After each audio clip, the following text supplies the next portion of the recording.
So you found a skeleton. How would you tell people that this happens? You personally, how would you decide? Well, interesting question. I don't know. I'd have to do some research on that.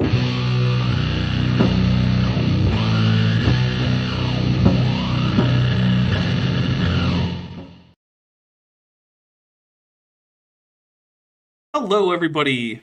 Welcome to Jackson with Jackson. With Jackson, right here. That's him. That's what Jackson looks like, in case you didn't know, or you forgot. Which, of course, just means you should go to Jackson's channel and subscribe, because go do that. Yeah, it's linked in the description, I think, maybe. Because I think I remember to do that. Yeah, I did. It says featuring @JacksonWheat. If you click on the @JacksonWheat, it'll take you to his channel. Go subscribe. Do it right now. Also, subscribe to this channel if you haven't. It helps. We're getting close to 10,000. I want to have a 10,000 subscriber special. We need... Look, if one of you just got your 33 best friends to subscribe to the channel, we'd be there. That's it. So, Jackson, how are you? I'm making it. That's good to hear. I appreciate that you're making it. Way better than I can. Yeah. Allegedly, so they tell me. I think they're just trying to keep me going to work. Well, yeah, they're probably doing that, at least in part. Yeah. Okay, so first I want to get something out of the way, which is, yes, I have seen about half of the Professor Dave James Tour debate. Jackson, about how much have you seen? All of 5 minutes. Yeah, okay. It was rough. Stupid. It was very, very shouty. It was very condescending, not just towards the debaters, but also oddly towards the audience, which is a really weird debate tactic. That was primarily on the part of Dave Farina. I don't think it was particularly good showing from either Dave Farina or James Tour, although I reserve most of my criticism for Dave because, quite frankly, I don't want James Tour to get better at debating. I like it that he's a shouty idiot. I don't like it that Dave Farina is a shouty, I wouldn't quite say idiot, but a condescending person. And since the debate, he has been going on Twitter tirades saying that anyone who didn't like his performance is clearly a creationist.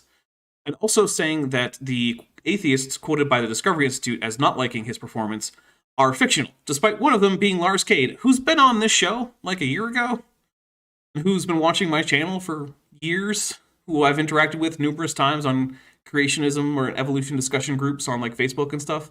I'm pretty sure he's not fictional. But you know what? We're not really here to talk about that. I just wanted to get it out of the way because I thought I might be asked. Average Cobra kind of official says, would you say you almost have a myriad of subscribers? I would say I have almost 10 myriad subscribers. Plethora, if you will.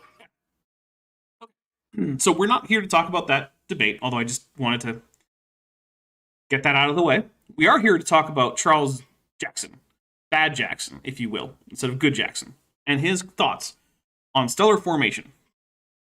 Or, well, his lack of thoughts on stellar formation, because let's be fair. His attempted thoughts. Yeah, attempted thoughts. Now, we have a drinking game that goes along with this. I'm drinking a summer shandy. It is a lemon and wheat beer. So there's a wheat beer mixed with some lemon juice to make it a shandy. And we have some drinking rules that go along with it. One of them, of course, is that if the creationist in question, which is in this case is Dr. Charles Jackson, says something that's too stupid, we just kind of have to take a drink. We take a drink. There you go. You got some Pepsi. Nice. Oh, yes. By the way, you do not, if you want to play along, you do not have to use alcohol. You do not have to use any drug. You can drink with water, tea, soda. I don't really care. I know some people who vape along. They take a hit on their vape every time. Whatever you want. But if you do choose to use any kind of intoxicating substance, please do not then go drive or operate heavy machinery. Don't fly an airplane, nothing like that. I mean, unless it's in like I don't know, like an airplane simulator. Like, yeah, play video games all you want. I don't care. But yeah, because Dapper Dino channel, as well as Jackson, we take no responsibility or, importantly, liability for any death, dismemberment, grievous bodily injury, or destruction of property that may result from you playing this game, becoming far too intoxicated, and then doing stupid things. You know your limits. If you don't know your limits, maybe don't start learning them this way. Do something safer than this to learn them. Anyway, we'll also take a drink if Dr. Charles Jackson gets something that is actually factually correct without it just being a quotation from someone else. He actually has to have the correct thought in that black hole of a brain of his, and then the thought has to come out through his mouth. Now, Trudy Stubbs, who's been a member for 5 months and is at the amniote level, says, my copy of The Rocks Were There came today. Heart eyes emoji. Then we get all 3 of the kaiju emojis, Godzilla, Mothra, and King Ghidorah, with thanks, Jackson. In case you guys don't know, Jackson Wheat and RJ Downard have co-written a book called The Rocks Were There, Volume 1. Volume 2 is in the works, I understand. Mm-hmm. And yeah, it is available on Amazon. I'm going to take a drink for that, because there were emojis sent that trigger a drink, and we'll talk about that in a second. Okay. So, we'll also take a drink if the creationist in question tells a joke that doesn't land, or tells a story didn't happen. So, for instance, if Charles Jackson confuses a conversation that he had with a shampoo bottle with a conversation he had with a Berkeley professor on an airplane, take a drink for that. We'll also take a drink if the creationist in question at any time mentions the National Socialist German Workers' Party or various prominent members or historically important activities that they got up to, especially in like the 1930s and 40s. Take a drink for that. If Jackson or I can predict what Charles Jackson is going to say next, when it's not just very obvious, we'll take a drink if we get it right. And then, let's see. We'll also take a drink. An inverse drink if we get it wrong. Yeah, no, we're not going to do that. That sounds terrible. We will also take a drink for what's called Trojan source. If we check one of Charles Jackson's sources, and rather than supporting him, it not only fails to support him, but directly contradicts his claim, we will take a drink, because that is a Trojan source. With that, that is all the ones that are based on Charles Jackson. There are some other drink triggers. We already saw that if you super chat or membership milestone in chat, something that has any of the kaiju emojis, which include Godzilla, King Ghidorah, and Mothra, take a drink for that. Astronaut who's been a member for 2 months and is at the amniote level, has just done so, saying, will we ever get through one of these drink explanations without multiple drink triggers before being hit? Let me start. Will we ever get through one of these drink explanations without multiple drink triggers being hit before they are explained? Godzilla, heart emoji, and then a pelagic tunicate. Godzilla does not love pelagic tunicates. I'm sure he eats them. Anyway, no. The answer is no, and we will take a drink for that. Okay. Now, you have to be a member to get those emojis. So if you would like to be a member, you can join right below. There's a join link. Starts at $1.99. Goes up to, I think, $20 if you want increased perks or whatever. Another one of our drink triggers is that we take 1 drink for each Dapper Dinosaur membership gifted. Although if we get to 30 and a go, it's more like finish the drink and get a new one, then count out that many drinks. So, you know. But we did just get 5 memberships gifted by Arachamian. They went to Shade Dragon, Ernex, Sinedra? I'm not really sure. Let me know if I get that wrong. Sorry about that. Damien McLagan, there we go. Damien McLagan and Naragon L. All were gifted memberships. So let's take 5 drinks. Here we go. 1, 2, 3, 4, and then 5. Now, Harvey M for $5 says AIG is a yard full of stinkhorns and other related fungi. We'll take a drink for this, and I'll explain why. Anyone who super chats anything to the effect that AIG are a bag of dicks will take a drink for that. That is, of course, in response to their frequent false copyright claims put out on virtually anyone's video who makes use of any of their videos under fair use, including, in my case, a time when I used clips from them under fair use, which contained their fair use of Hollywood clips that they definitely do not have the copyright to, making the whole thing not only fraudulent, but very hypocritical. So that's why we do that one.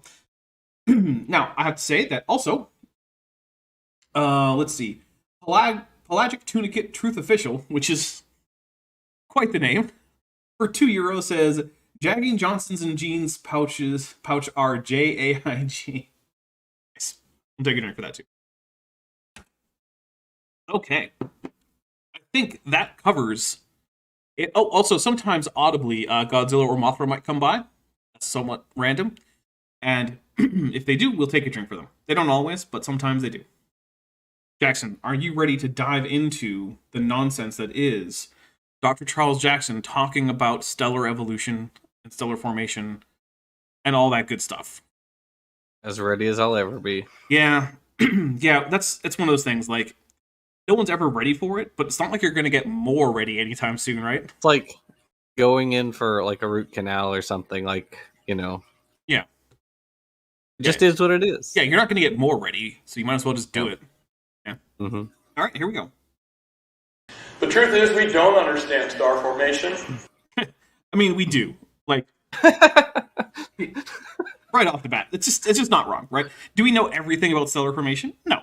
There's open questions in all fields of science, but that doesn't mean that we don't know anything about it. Also, recently, this is in one of my most recently released for early access videos. If you want to see this right now, go join the channel memberships or the Patreon. Go do it. It's fun. Not that much. Get a 12% discount if you go annual on Patreon. It's great stuff.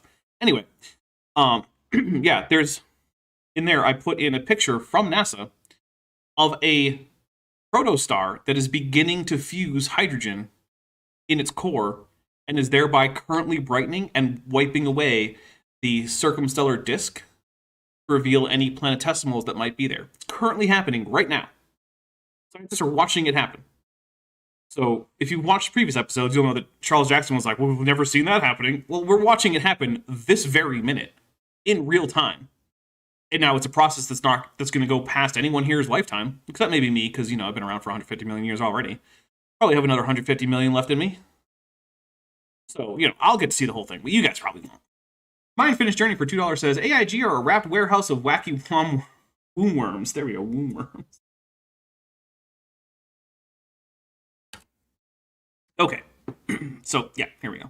At a fundamental level. So why do so many textbooks say that we know how stars form? Because they're not liars like you are, Charles Jackson. That's what it comes down to, right? Too Young to Feel This Old says, AIG is a hypocritical hamper of ham bones. For $5, we'll take a drink for that, too. Thank you.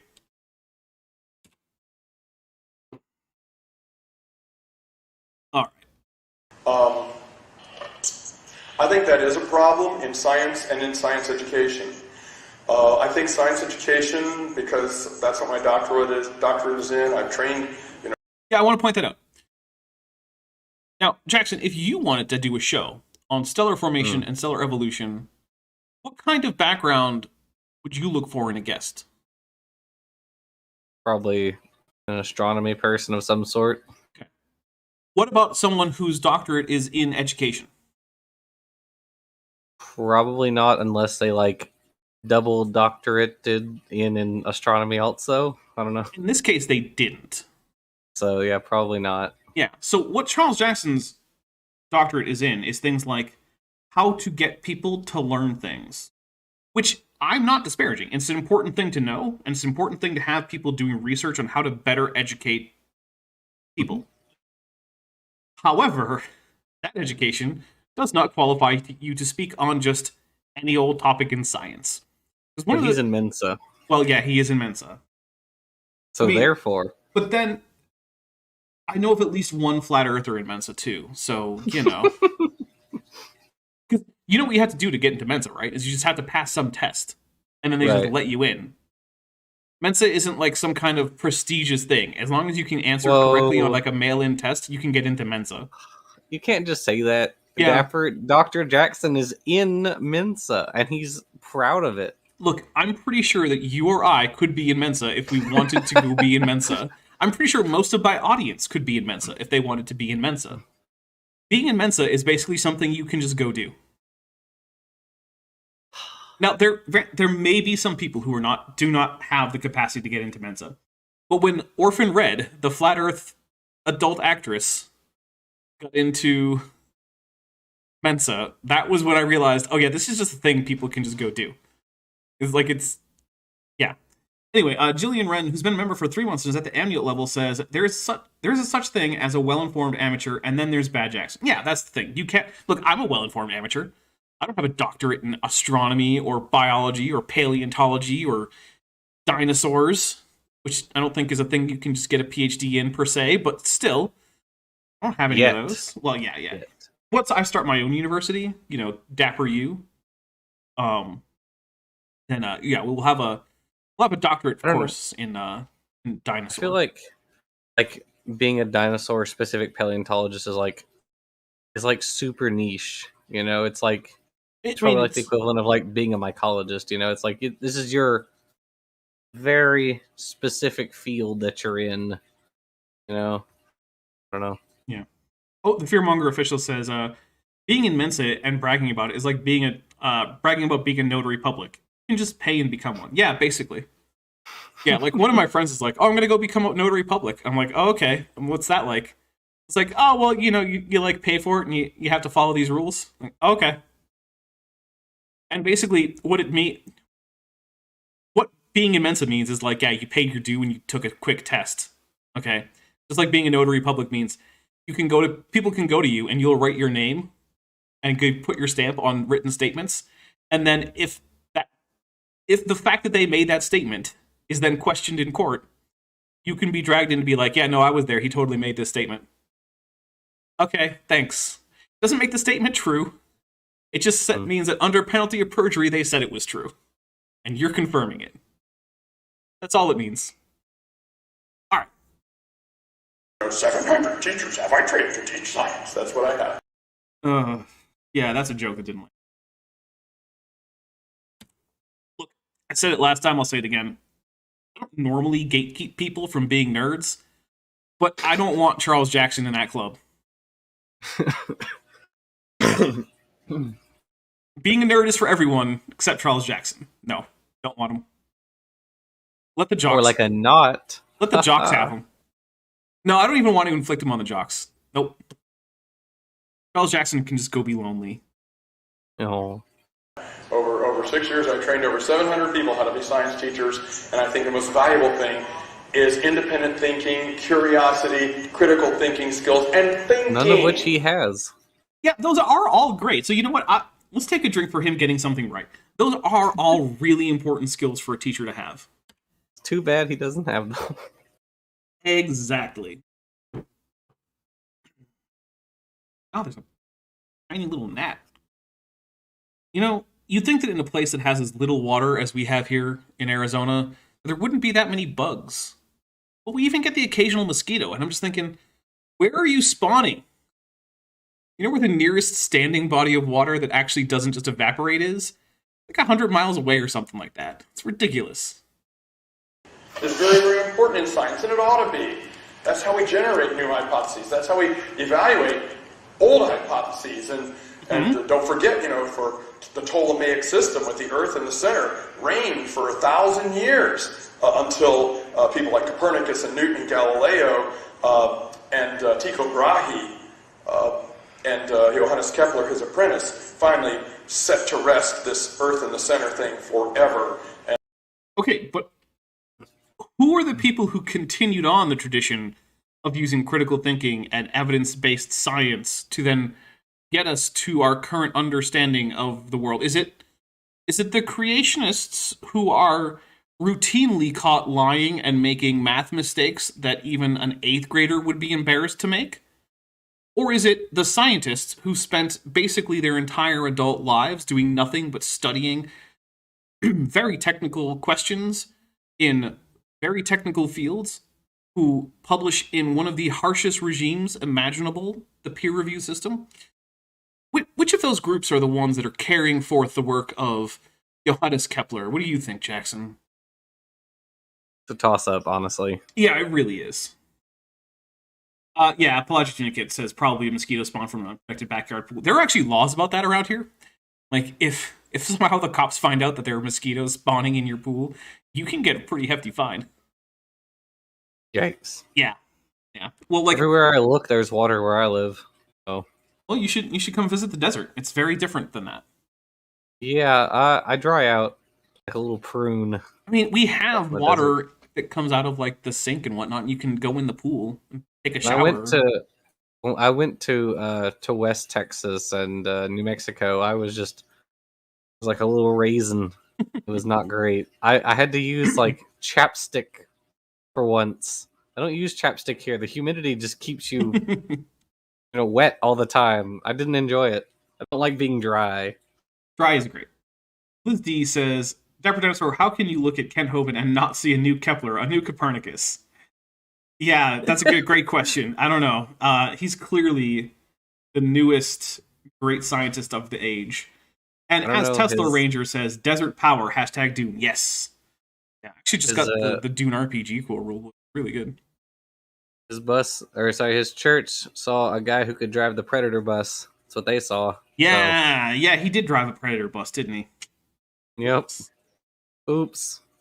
And now it's not taught in the universities as it was for so long.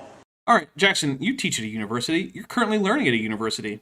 Are you teaching critical thinking and, looking at evidence and whatnot in your labs that you're teaching? And are you being taught that by the various professors who you're working with for your degree? I guess it sort of depends. Typically, we try to tell the students, hey, remember these facts so you can put the correct answer on the test.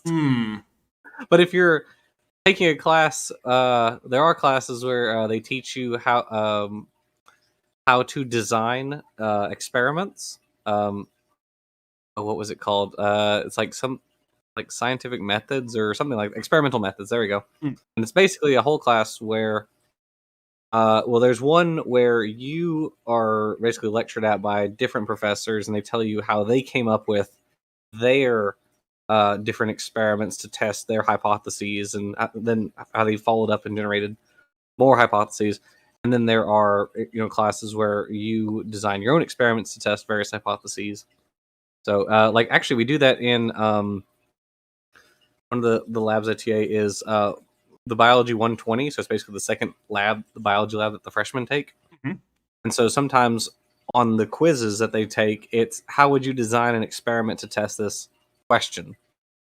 And so they have to write up how they would do that. Nice. And so, so we do in fact teach critical thinking, critical race theory. So are you saying that Dr. Charles Jackson is just BSing us when he says that people aren't being taught critical thinking in college? Is that what's happening? If you're on the science track, soft or hard sciences, then I would say you're probably taught critical thinking. Well, so. I have a degree in history, and one of the classes that I took, it's a mandatory class. You don't have to take it as a freshman. I think most people take it as a sophomore, but I did take it as a freshman.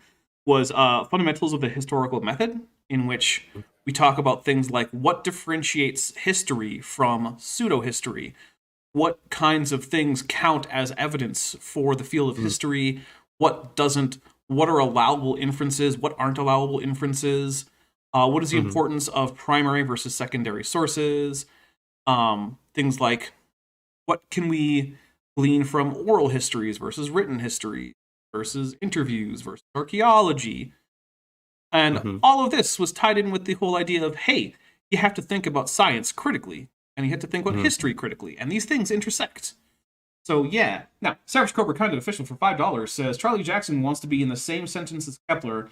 Instead, he's more on par with Franz Gall. Yeah, that's true. All right, here we go. Okay, now it's time for a Calvin Hobbes because I strained your brain. Now let's relax a little bit. I don't understand this. Not a single part of my horoscope came true. My policies weren't implemented and circumstances didn't turn in my favor. Just the opposite, in fact. What went wrong? I thought this stuff was based on planets and stars. How could those be misread? What kind of science is this? Well, I'm sure any scientist would give you a categorical answer. Maybe tomorrow's horoscope will run a correction and apology. I do think... So, can I tell a little anecdote about this? So I took a virology and another class. I can't remember what it was. Virology was one of the classes with this guy at LSUS, and in the middle of his PowerPoint. So yeah, so he'd run, do a bunch of like slides on, these groups of viruses, this group of viruses, this group of virus. In the middle of it, he just have like a bunch of Far Side comics. Weird. And he would like read them out. He would read them out loud to us, and then just like chuckle to himself. And I would just sit there with like my textbook, just. Yeah, yeah. He's a nice guy, but those killed me. So. Yeah, it's not exactly a surprise to anyone that astrology isn't science, but I guess since it's true, we'll take a drink. Good job, Charles Jackson.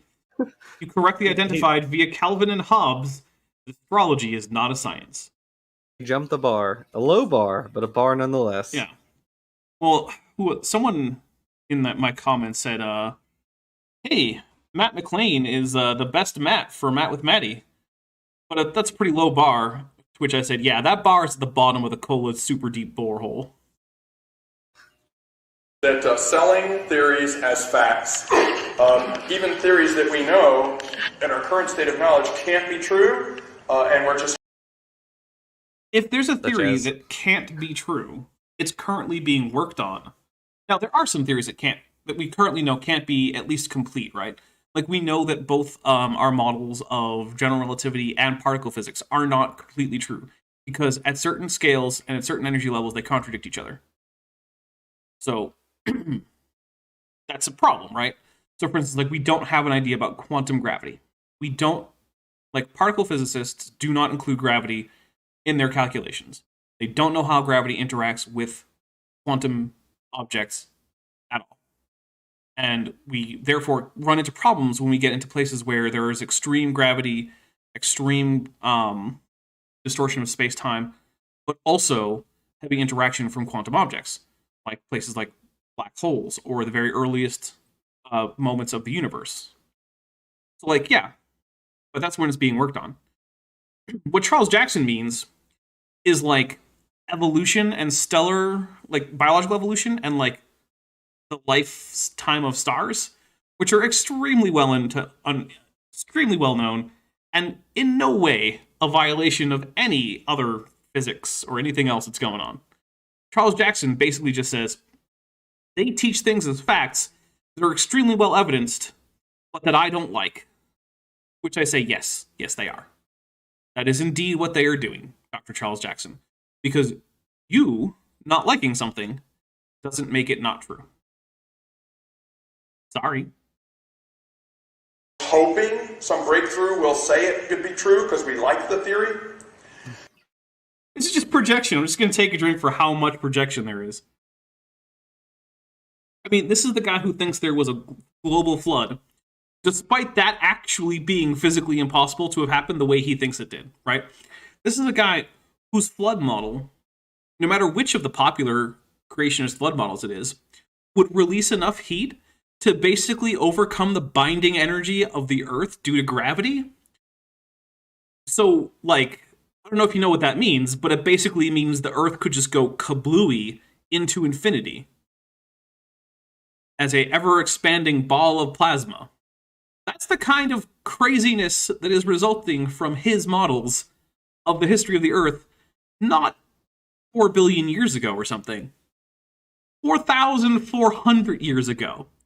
According to his model, the Earth had enough energy added to it to blow it up Alderaan style. No, worse than Alderaan style, because Alderaan stayed in its orbit.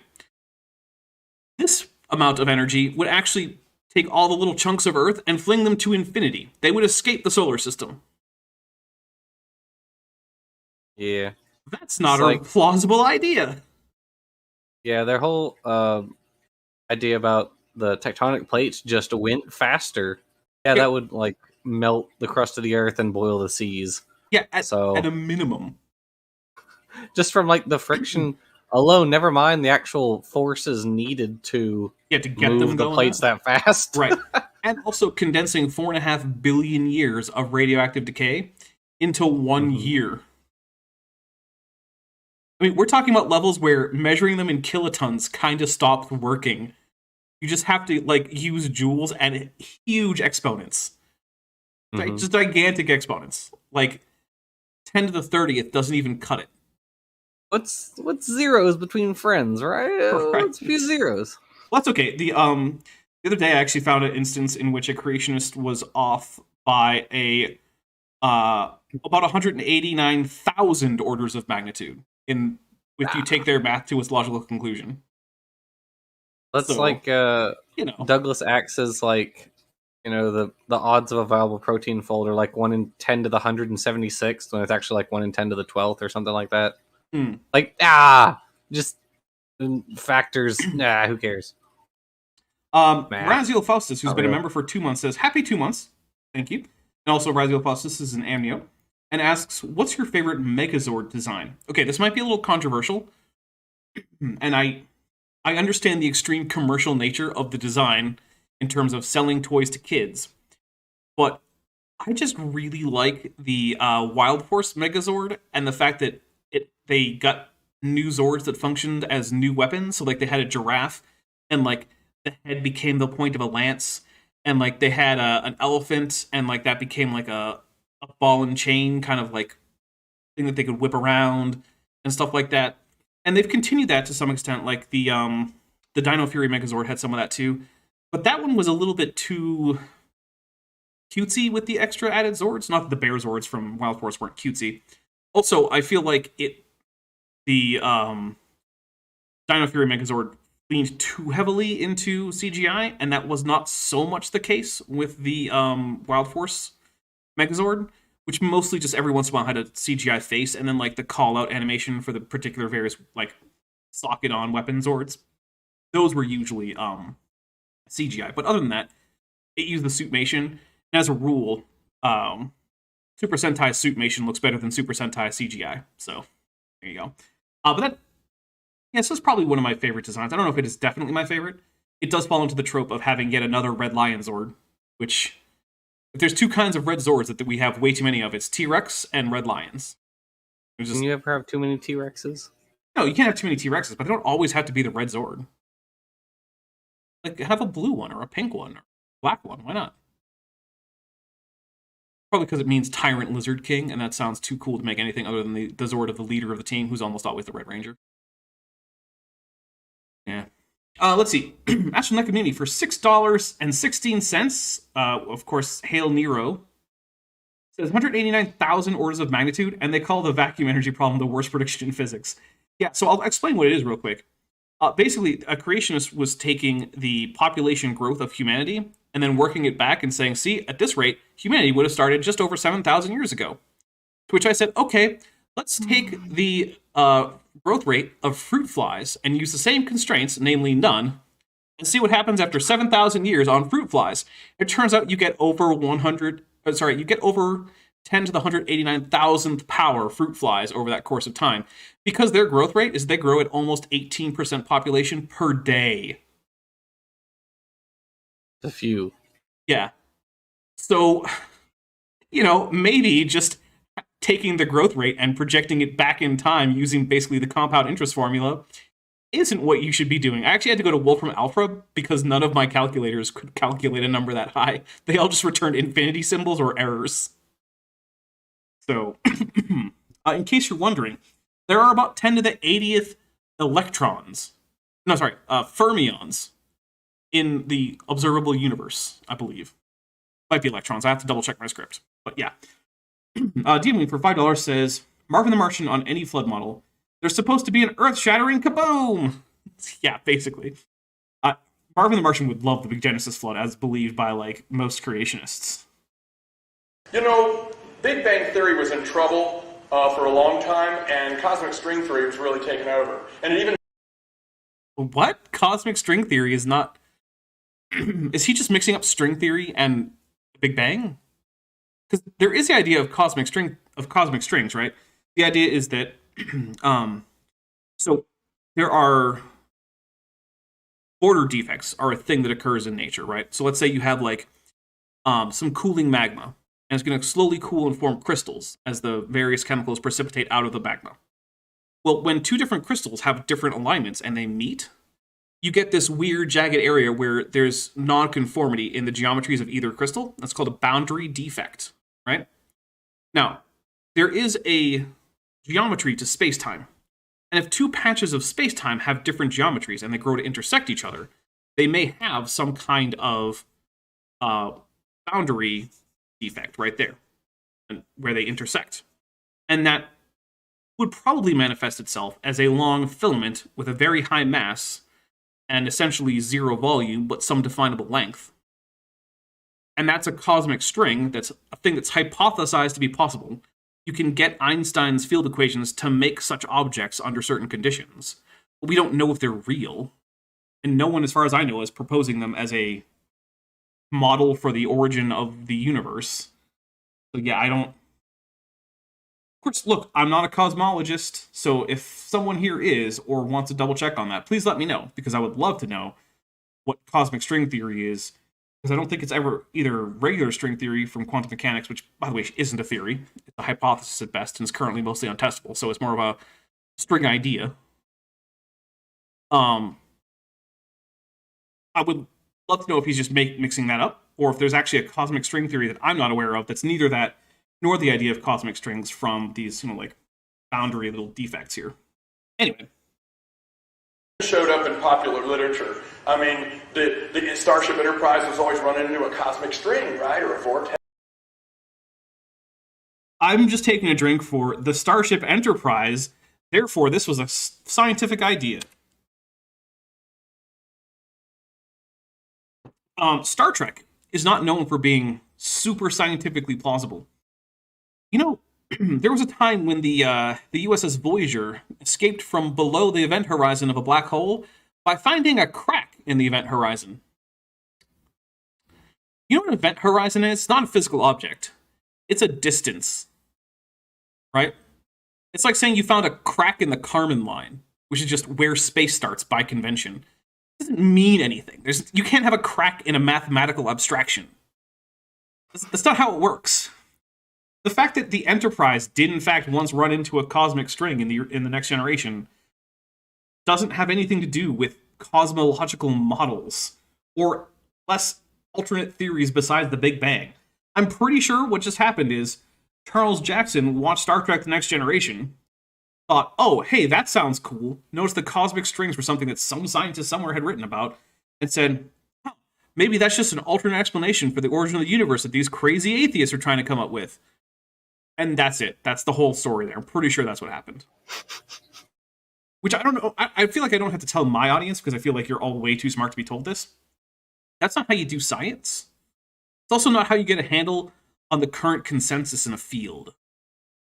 Like, Jackson, have you done literature reviews?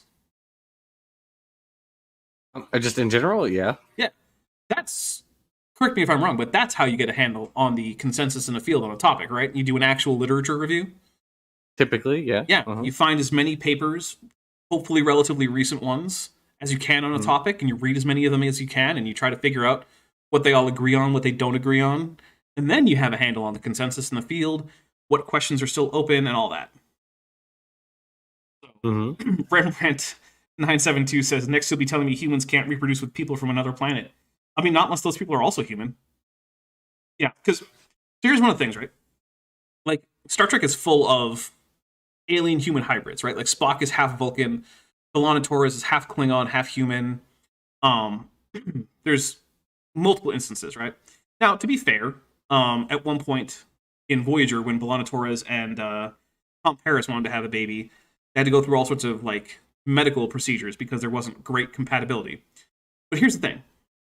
A Vulcan, being an alien creature that evolved on a different planet from yours, has less in common with you from a biological standpoint, from a genetic standpoint, from a biochemical standpoint, than you have with a dandelion. By a lot. You'd have a better chance having a human dandelion hybrid offspring than you would a human Vulcan offspring. Just, yeah. All right, Astronaut Maybe says, simple solution to young Earth creationism. God is a Q. I mean, yeah, that solves the heat problem. Where did the heat go? Q just wished it away. There's a little flash of light and the heat was gone. Now, Steve Reno, who's been a member for 7 months, is at the tetrapod level, says, was it a cosmic string or a sea filament? Yeah, a cosmic filament. Yeah, I don't remember exactly what the episode said, but then he also sent a pelagic tunicate, which is just gross. Don't say pelagic. I don't even know why I ever added that as one of my emojis. Goodness. You know, people were talking about salps in my last show. Can you believe that? Gross. Yeah, exactly. Ridiculous. See, Jackson knows. Of all things. Yeah, salps. And then, what was it? Vashanti asked me how they swam. She did not like the answer. X or something like that, and it was always string. Then the infrared astronomical satellite, the IRAS satellite, actually found a thermal ripple at the edge of the universe, which could have been there 100 different ways, but one of the ways could have been if the Big Bang was true, so they jumped on that, said the Big Bang's true. Oh man, a satellite confirmed a prediction of the Big Bang, and then people were like, hey look, confirmed prediction of the Big Bang. Yeah, that's totally not scientific at all. I'm just taking a drink for confirmed predictions don't mean anything. Okay. Yeah. Oh, Bede says, how do they swim? Bede, have to go watch the last stream, man. I pressed the wrong button. And then the Big Bang got a shot in the arm, and it's been coasting on that ever since. No, every last bit of information that we've gained since then has either failed to disconfirm the Big Bang or has supported the Big Bang when it could have not. Now, again, there are open questions in cosmology, and there have been... Why is there so much lithium? Right. Now, we don't currently know the answer to these things, but not knowing why there's so much lithium isn't evidence that the universe didn't start in a hot, dense state that then expanded and cooled to our current relatively sparse and relatively cool state. Because at its basic level, that's what the Big Bang is, right? The Big Bang says that the universe started as a very dense, very high energy, very small region of space-time. That region of space-time expanded, and as it did so, the energy density went down, resulting in lower average temperatures and less dense average matter distribution, basically. Also lumpier matter distribution, but that's sort of a side effect of that. That's what the Big Bang is fundamentally. Nothing that anyone has yet discovered has even come close to countering that. Now, the exact details of how that happened and what happened at different points in time during that, there's a lot of questions about that, right? But that's kind of like saying, because we don't know what pathogen is causing some new disease, that's a strike against the germ theory of disease. That's not how it works. What that is it's a time to go do more research, and then you find an answer. And then that answer might suggest more new research. 1990s, mid-90s. And then the trying to let's talk about the gravity waves, which didn't turn out to be true. And wait, gravity waves didn't turn out to be true? Didn't we talk about... We talked about this last time and how they were absolutely confirmed. Yeah, we've been... At this point, the various installations measuring gravity waves have measured so many gravity waves that they no longer really make headlines in, like, popular level news. Like, you have to be plugged into, like, astronomy news to find out about every detection of a gravitational wave. Yeah. So, yeah, we're taking a drink for that. That's ridiculous. We talked about last time how I told the story about how I went to LIGO, which is the interferometer here in Louisiana, not here where I am, but it's in Louisiana, and they were one of the first installations to confirm it. So, no. Yeah. Also, they had to account for the curvature of the Earth, which is why, like, at the far ends of the laser tubes, they're higher. The tubes are actually higher in elevation than they are where they meet. No, it's Dapper. It's perspective. It's just right. perspective. It's just perspective. Right. I forgot. Yeah. Now, by the way, I want to say, guys, just on a hill. You gotta hit like, because I'm seeing that like 53 people, I think, haven't hit like, which is more than half of the people here. Which means that yet again, I have to say, unfortunately, that means I like less than half of you half as well as you deserve, and I would prefer not to have to say that so much. So help me out. All right, here we go. The Wilkerson microwave anisotropic probe did do a density map of the universe. We have a heat map of the universe. There is a superstructure to the cosmology, the universe's structure, which could be there in many different ways. It could be there that way if the Big Bang was true too. But this is not a presentation. I'm sorry, do you have a prediction based on your God done did it model that we could test there, Charles Jackson? Because all this poo-pooing of other people's confirmed predictions really requires you to have had better success with your predictions.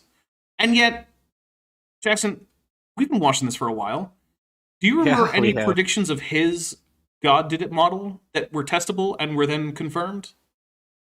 I don't think so. Not offhand, anyway. Weird, isn't it? Crazy stuff. Yeah. That's so weird. Yeah. On the Big Bang, there are 7 violations of laws of science for the Big Bang. Okay, but you also say that about things like evolution and stellar formation, even though there's none. So I don't believe you. If evolution is contra entropy, then so is like photosynthesis. Yeah. It also breaks entropy, I guess. I mean, ultimately, wait, have you heard of? I've heard a few creationists say that babies growing in the womb break the first law because they don't eat anything and yet they grow. Oh no! Yes, no. More than one. Oddly enough, 2 of them Jewish and 1 Christian. I don't normally find a lot of Jewish creationists, but for some reason, like the 2 that I've noticed, one of whom I responded to, they both had this idea that babies violate the first law of thermodynamics and are directly miracles of God. I'm just like, okay. That's kind of amazing. I don't know if you remind me of this post that was circulating, well, at least today. I don't think it came from today, but it was like these babies in an X-ray machine, and they got their arms like above them, and someone and they like quote tweeted and said like, "This is an abortion machine. Stop saying it's an X-ray. The babies don't have bones." I'm gonna, for the sake of my own sanity, I'm just gonna say that was satire. Here's hoping, but I responded like that they're fluids like cats. Babies they're basically jellyfish. Well, I mean, it's not, it's not intrinsically crazier than they don't eat in the womb, therefore, because they're direct miracles by God, True. So. Yeah, I always wonder every once in a while, like, have you ever actually been even tangentially involved in, like, the human reproductive process? Like, have you ever met someone who's pregnant or held a baby or anything like this? Like, not necessarily reproduce yourself, like, just tangentially encountered the idea of human reproduction. I feel like a lot of people somehow haven't, or act like they haven't, despite in many cases verifiably having reproduced themselves, which is weird. They need to step outside and touch the local lawn of angiosperms. Yeah, we don't have a whole lot of that around here. Gross. Yeah, we had a lot of cacti. I could touch a cactus. I would not, as someone who TAs a botany lab, would not recommend. Look, there are safe ways to touch a cactus. Yeah, that's true, I guess. Again, wouldn't recommend, though. I recommend it as long as you're very, very careful and you know what you're doing. Just like petting a tiger. Trying to talk. Don't take my advice on any of this, by the way. This isn't any kind of legal advice or anything you should follow. Someone actually once followed my advice about geese and ran over a goose and killed it once. So, don't take my advice. Oh, what? Yeah, I don't much like geese because they like to just stand in the road and not move for cars. So I was like, just bowl them over. Demons. And so, yeah, then like a few months later, someone came on my stream and was like, I took your advice about a goose and I killed it. Ran over with my car. And I was like, oh, sorry. It was mostly joking advice, but okay. So Savage Cobra, kind of official for $2 says, wait, humans don't reproduce by budding? Yeah, as it turns out, no. Asexual fission. Yeah. Flash Tunicate says, I recommend to hug a cactus. There are actually some cacti around here that are artificially selected to not have the large thorns.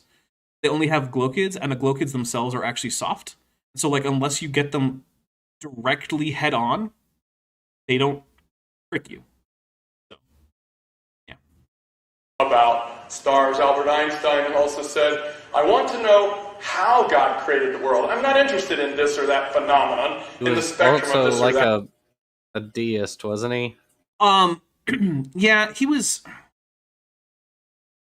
So Or a Albert pantheist or Einstein's something like that. So Albert Einstein's conception of God is a bit weird, and it doesn't seem to have been personal, which makes him not even quite a deist. The deistic god is usually conceived of as personal, but uninterested in the day-to-day activities of the universe, and simply sort of watching from afar without really interfering. So he was sort of a panentheist, I think, might be a reasonable approximation of what he means. And he didn't seem to actually think that God was a person or had a mind in the same way that, say, a human does. Have a conversation with God, hypothetically. Right. If you could find a way to contact God in that way. So I'm pretty sure when he said that quote, he was just being metaphorical. Yeah, didn't mean it literally. I don't think that Charles Jackson, if he were to actually describe what Einstein believed, would call Einstein's God a God in the same sense that he believes in the sense of the Christian conception of God, which is very much personal. In fact, it's so personal, it's polypersonal. So, Element, I want to know his thoughts. The rest are details. And whether you believe in God or not, how the world got here should be the real thing you're looking for in science. It doesn't matter what could have happened. I'm sorry, that's interesting. What could have happened. Or what would have happened. Or what should have happened. I'm sorry, but in science and in history, the only thing at the end of the day that's going to matter and should matter is what did have happened. Yeah, we can't always determine that with huge degrees of accuracy, so we have to take possibilities and weigh them. By the way, Severino says, pelagic tunicates hit like. Those evil stationary tunicates are the haters. Disagree. It is, in fact, the opposite. For one thing, stationary tunicates usually aren't see-through, which, as we all know, is way better than being see-through. Because who's see-through, right? Like weird cave fish, pelagic tunicates, some jellyfish. Would you want to be a cave fish? No. Be a good... Cave fish don't want to be cave fish. Exactly, yeah. Be a good, God-fearing, patriotic, tax-paying, sessile tunicate, the way God intended. And also hit. Yeah, do hit. I'm sorry, my wife would hate my grammar. She is a middle school special ed language arts teacher, and she's kind of a grammar Nazi. Good thing Bonnie's not. Oh, I think that technically counts as mentioning the National Socialist German Workers' Party. We're taking a drink for it. That's, as far as I'm concerned, it works. Dan Beat says, wait, they're see-through? Yeah. Yeah, man. Look, there's all sorts of reasons not to like pelagic tunicates. They're horrible. Basically the worst things. Yeah, see? They're see-through because they're hiding their evil. Yeah, if you can't see them, you can't see the evil approaching. Yersinia pestis, which wiped out a third of Europe, not as evil as pelagic tunicates. It's true. But what did happen is all that matters. Yeah. Tell you what, Charles. You let me know which exact path through the Alps Hannibal took his army to go attack Rome with his elephants, of which, none made it. Let me know. Because we only have a few historical accounts, and they all contradict each other. So all that matters is what did happen. Okay, but we can't confirm it. So if you want to be a historian about Hannibal's campaigns through Europe, you're going to have to deal with uncertainty, just like science does. Also, Dr. Tapioca Weasel has gifted one Dapper Dinosaur membership, which went to Lesbiandria. I'm pretty sure I got that one right. So welcome, Lesbiandria, to the channel memberships, and we will take a drink for that. Now, I want to say to everyone who's been gifted a membership, go to your Discord, go to Settings, go to Connections, add the YouTube account with which you receive, or from which you receive this membership gift, and connect that to your Discord if you want to be in the Discord server for members and patrons. The wrong way to get into that Discord server is to message me for a join link. That isn't how it works. Because if you message me for a join link, I will tell you to instead go to your settings, go to connections, and add your YouTube account to your Discord. And if you have something in between that to say, I will just say, okay, but first, go to your settings, go to connections, add your YouTube account. That's how you do it. Eritamian for $10 says, so pelagic tunicates are like the cool telephones and electronics from childhood. Transparent? I mean, in that they're transparent, sure. But that doesn't make them cool. It makes them weird and hard to see, and the kind of thing you might stumble into in the dark, in the night. Then, like, you get to feel all, like, weird and heebie-jeebie because like they're gross and squishy and slimy and they're covered in mucus and ugh. They're swimming around, taking food out of the water as they swallow it and then shoot it out their anus to propel themselves. Also, their bowels and their anuses point the same way. Come on.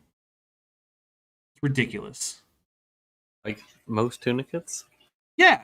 But at least when it comes to the pelagic tunicates, they're not swimming into their own ass water. Whatever. Yeah. Anyway. Linus Pauling, who won 2 Nobel Prizes. He was wrong about the triple helix. He thought the DNA molecule was going to be a triple helix. That's okay. He got a Nobel Prize. It is like technically possible. I don't think there's no presently known biological function of the triple helix, but it is technically possible. Well, there you go. I didn't even know that. Things I don't know. For discovering in 1932 the principle of electronegativity. And then he won the Nobel Peace Prize in the early 1960s for being a famous scientist against the proliferation of nuclear weapons during the Cold War. But Linus Pauling said, science is the... Asphodecca Mimi says pelagic tunicates live in the sea. I don't think a ceratosaurus should be in the sea. Look, man, if I want to go to the beach, I should be allowed to go to the beach. Just because I'm a giant Jurassic theropod doesn't mean I can't take a dip every once in a while. True. Plus, humans are from, like, the interior of Eastern Africa. They shouldn't be in the ocean either. Yet they're covering it with all their weird oil spills and ships and platforms and whatnot. You should be playing in the cichlid lakes. Yeah. Yeah. Go like, swim in Lake, like, Malawi or something. That's where all the humans should be. Lake Malawi, all of them. The search for the truth. The effort to understand the world. He said that in an article he wrote called No. Is he just giving us his P.O. box? He said, please send me stuff and things. All right, look. Things and stuff. I know it's tempting, guys. Do not send bags of human poop to Dr. Charles Jackson's P.O. box. I'm pretty sure it's illegal or something. Don't do it. Okay. Look, I get it. It's tempting. He deserves it. But one, I think it's illegal. I'm not a lawyer. I think it's illegal. And it's not appropriate. Don't do that. Oklahoma, he's too close to me. I want to move to another state farther away. Yeah, just move out here in Arizona. It'd be cool. Run an aquarium out here. Because you know what? If there's one thing people out here haven't seen a lot of, it's the kind of animals you get in an aquarium. Fish, yeah. Yeah, those are like alien creatures out here. I mean, I say that, but like there are native fish here in Arizona. There really are.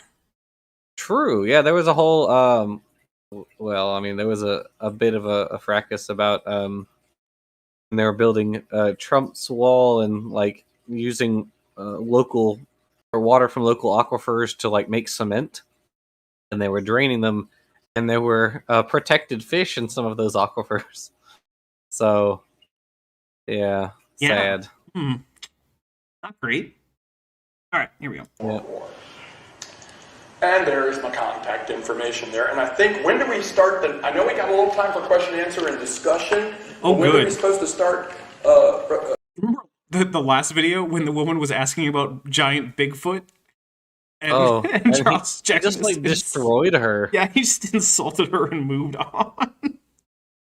I do remember that. My only hope is that he does not give medical advice again. Oh my goodness. Yeah, when he was like, all bacterial infections should be treated with broad spectrum antibiotics. Like, no. Yeah. Please don't do that. That's a terrible idea. And I'm not a doctor. But yeah, no. And by the way, apparently he's like 2 towns over from Maddie.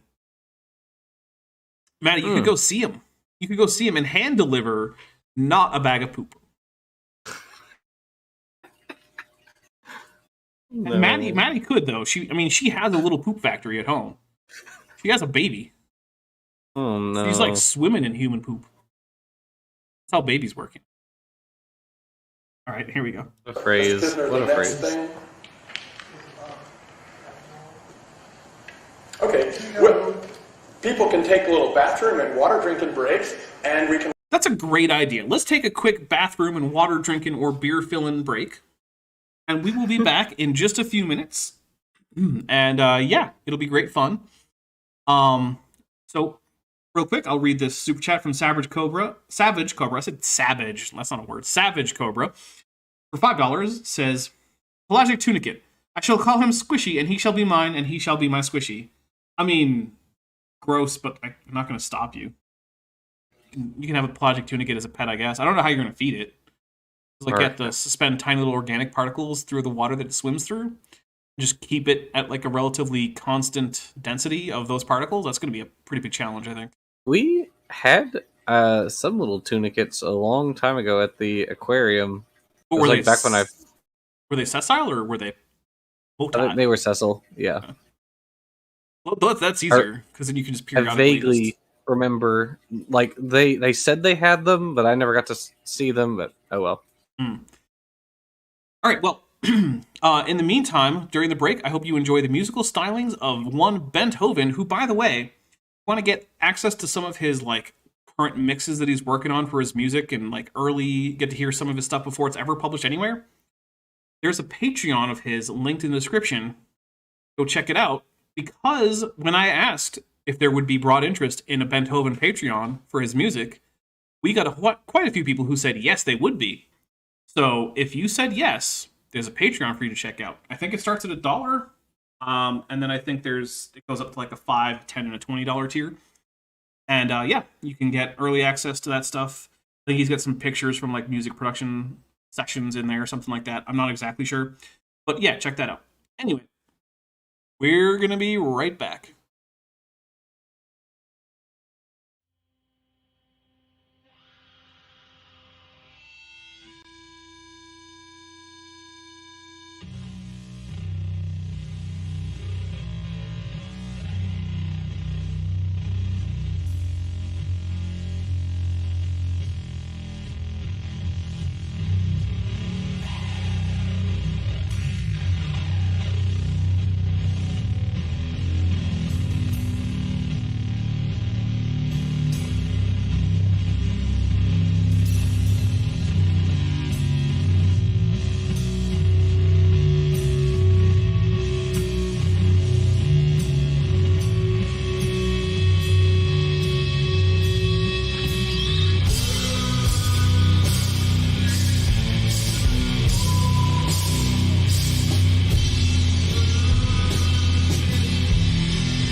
Welcome back. Sorry, you can probably hear the AC in the background, but it went on just during the break. It'll be off soon. Jackson, welcome back. Me, shoobity dee. There you go. All right, so a quick few things. One, I want to say thank you very much to all the people who send super chats, who are members, who are patrons. You guys are the reason that the channel gets to keep on going. The channel is currently self-sustaining. I love that fact. It is allowing me to work full-time at this, basically. I usually do 40 plus hours. 60 isn't unusual, making scripted content, coming up with new videos to cover, scheduling guests, things like that. And that is only possible because of my viewers. Because if I showed you the amount of money that comes in directly from ads, I mean, it's not even enough to get groceries. It is entirely because of voluntary contributions from my viewers. Now, if you are someone who is currently interested in supporting that way, but you're not currently doing so, there are a number of options. There is the channel memberships. You can find a join link below this video. There's also the Patreon. I mentioned Ben's Patreon. I have one too. In the description, you can go in there. You can get discounts if you go annually of 12%. There are a number of tiers going from $1 all the way up to $100. They're all monthly or annual. You can get access to 5 months. At some point, it's probably going to stretch to 6 months worth of unreleased scripted videos that are just currently sitting unlisted on my channel right now that you could be watching after this. Hours and hours and hours of content. I think there's probably somewhere upwards of 10 hours of stuff that you could just watch. You could spend a better part of a day just watching new Dapper Dino stuff if you wanted to. It's also how you get in the credits. At a certain level, I'll actually read your name out. It's great. Now, if that's not something you want to do, if you don't want to have a recurring payment or a pledge or anything like that, there are also still other options. I have a Teespring store listed in the description. Sorry for barking noises that you might be able to hear. I have a gift wish list for Amazon where there's mostly stuff for my leisure activities like RPG books and stuff. But there's also some stuff like I have a keyboard on there because mine's getting a little old, and just today my B key decided not to work for a while. It's fun. There's a new monitor up there. There's a sound recording booth that's there that I can set up and take down so I can get better sound quality on my recorded videos. A bunch of stuff there. But if none of that's right, if you don't want to have any kind of monetary thing because you can't afford it or you just don't want to, also fine. Just like this video and share it with people, especially people who you think will want to watch this kind of content. And not just this video, all the videos. Comment and like and share, because that's how the algorithm notices my channel and recommends me to new people. And also sharing just directly puts my video in front of new people.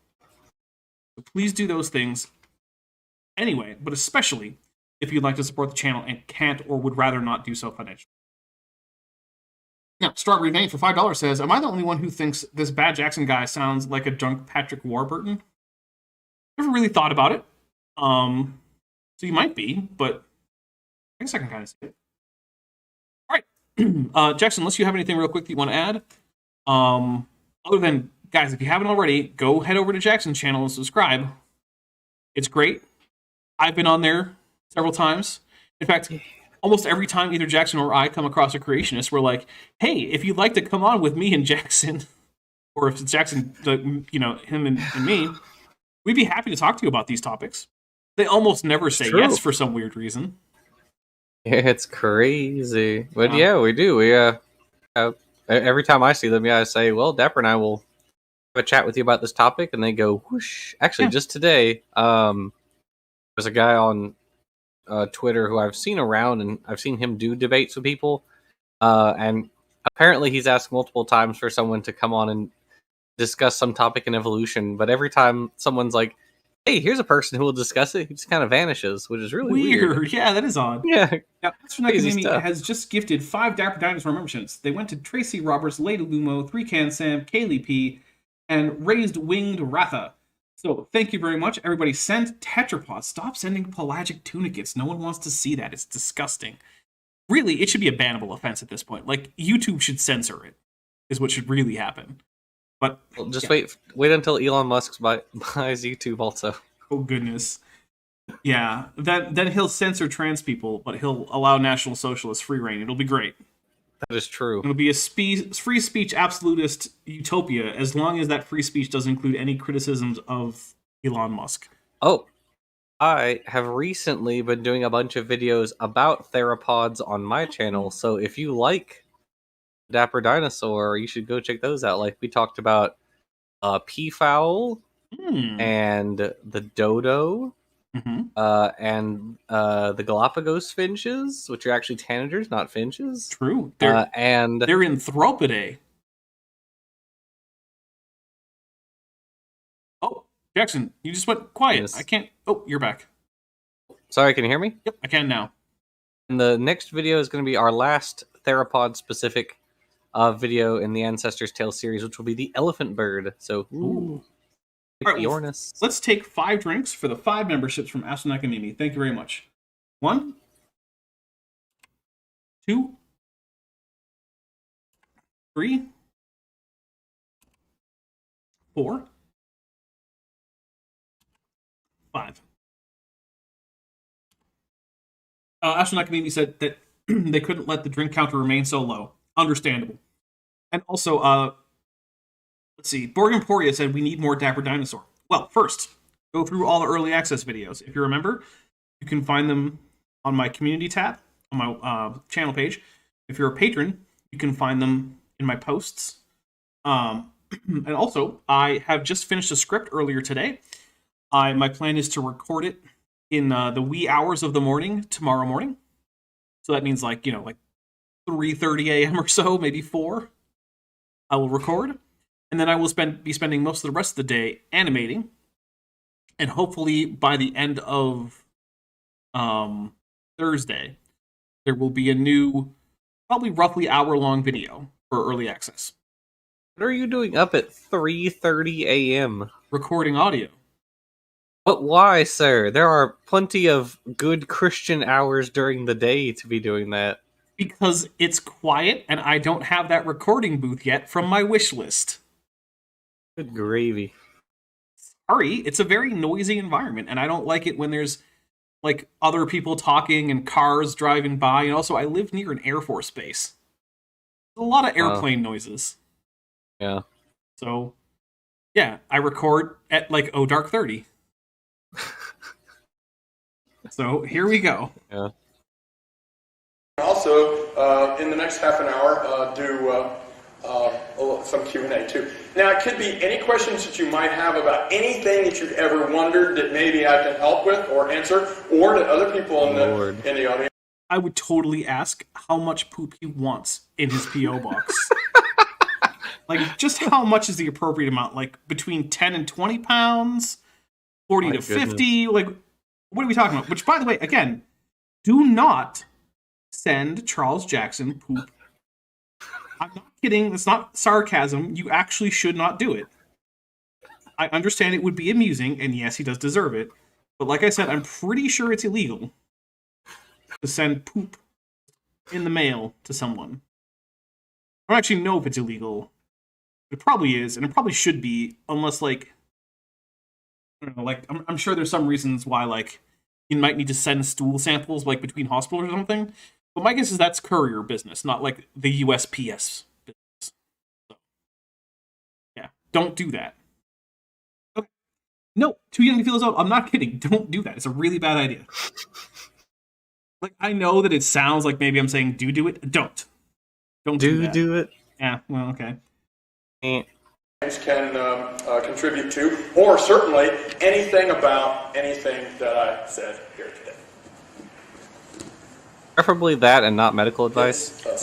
Concerning the nebula, we call them dust clouds. What is it exactly? You gave Emperor Palpatine the mic. Yeah, seriously. Physical material are these dust clouds made out of? Please repeat the question because there's no microphone. What Sal asked was, what are the nebula, what are these dust clouds made of? And they're all these different colors and things. A lot of times... That's true. It's not actually illegal to send currency through the mail. I thought it was. William Wren points out. But that doesn't mean I now think it's legal to send poop. And I just said I don't know if it is. I think it is. And it shouldn't be legal. Don't send poop. Not legal advice. I'm not giving legal advice. I'm just saying don't do it. It's a bad idea for multiple reasons. One of which is maybe that it's legally problematic. Maybe. Big old maybe. Don't risk it. Also, even if it's not, you could still be sued. Something doesn't have to be illegal for you to be sued for it. That. It's kind of like if you had a bunch of colored colored tissue paper, and as a Halloween decoration, and you put a light bulb inside it.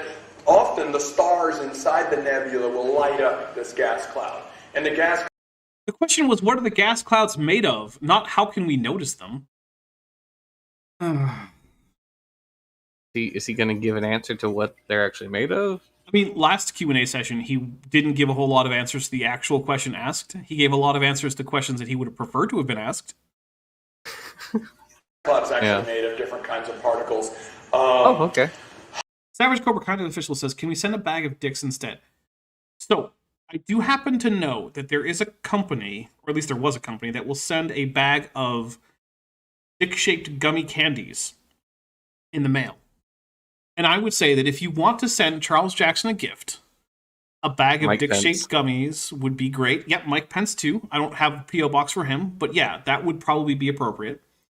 Because quite frankly, he should eat a bag. So, just watch your blood sugar there, Bad Jackson. The dust, cosmic dust, just chunks of matter, which... Chunks of matter.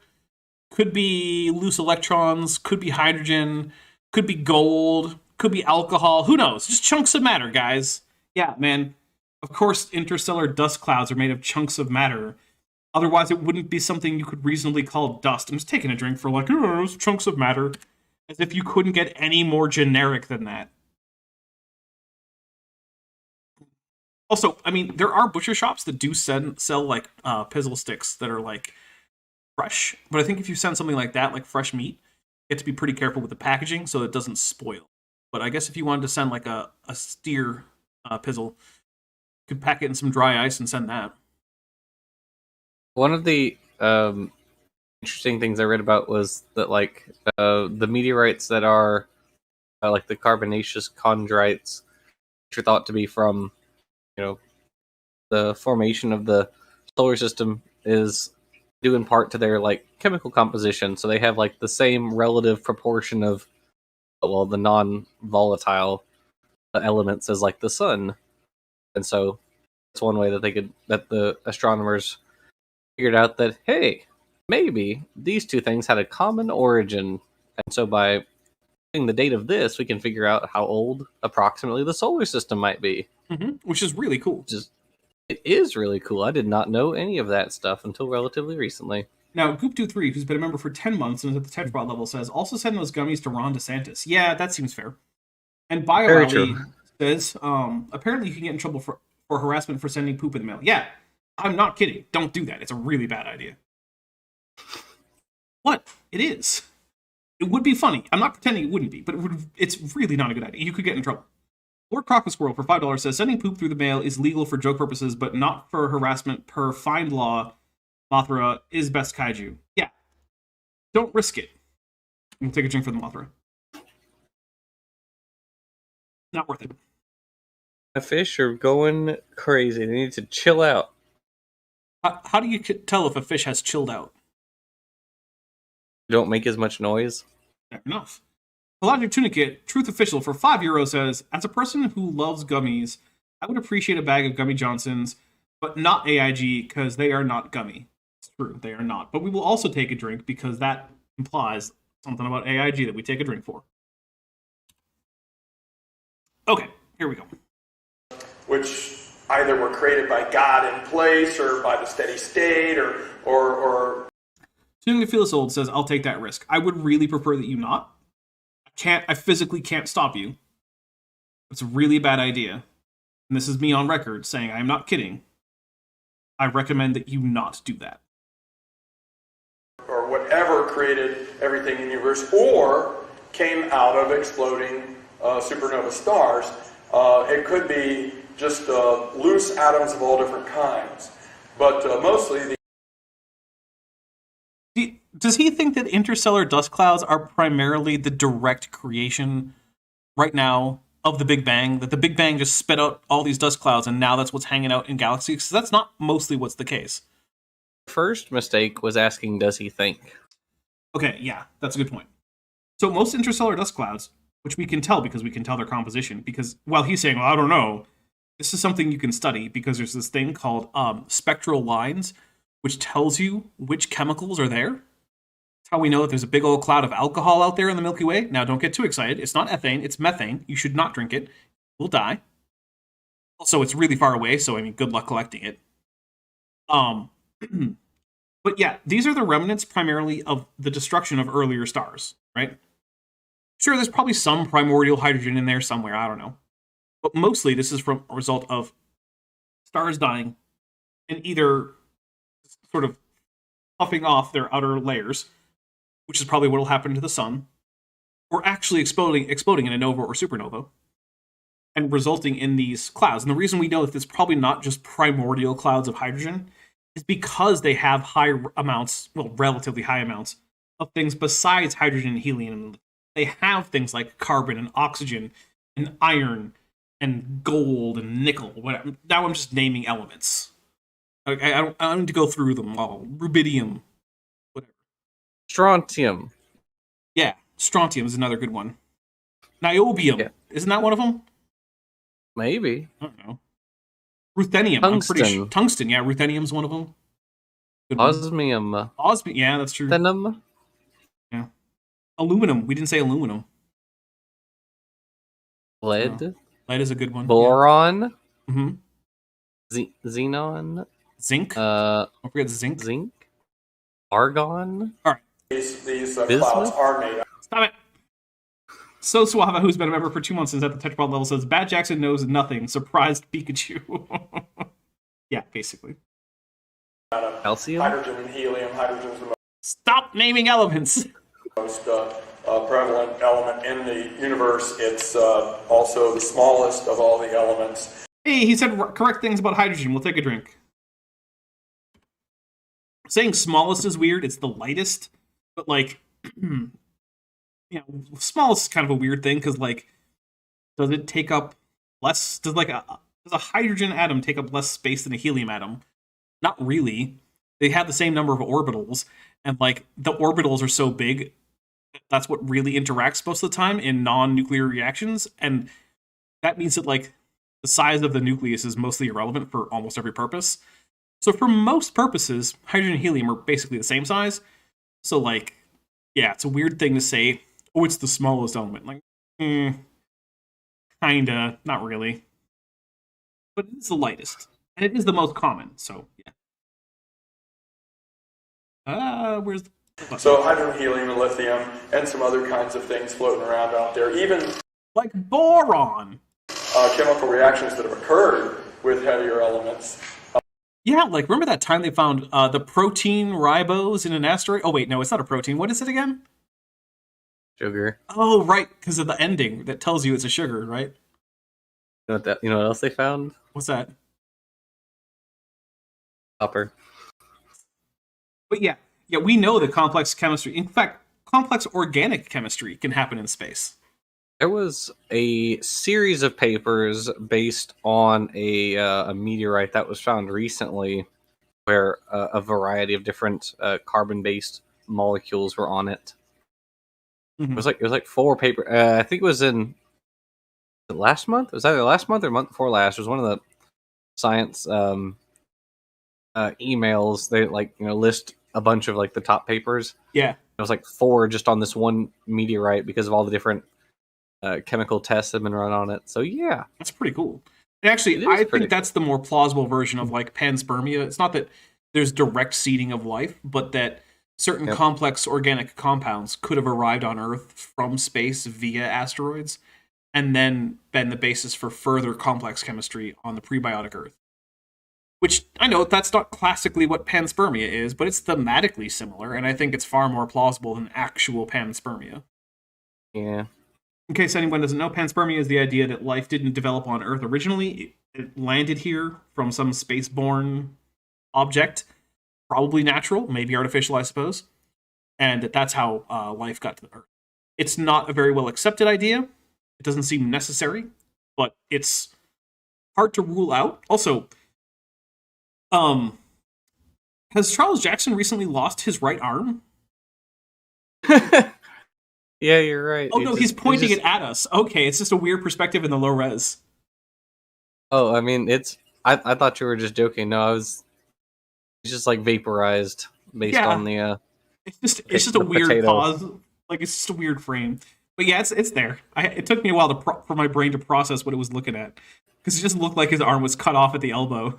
I'm like, what's happening?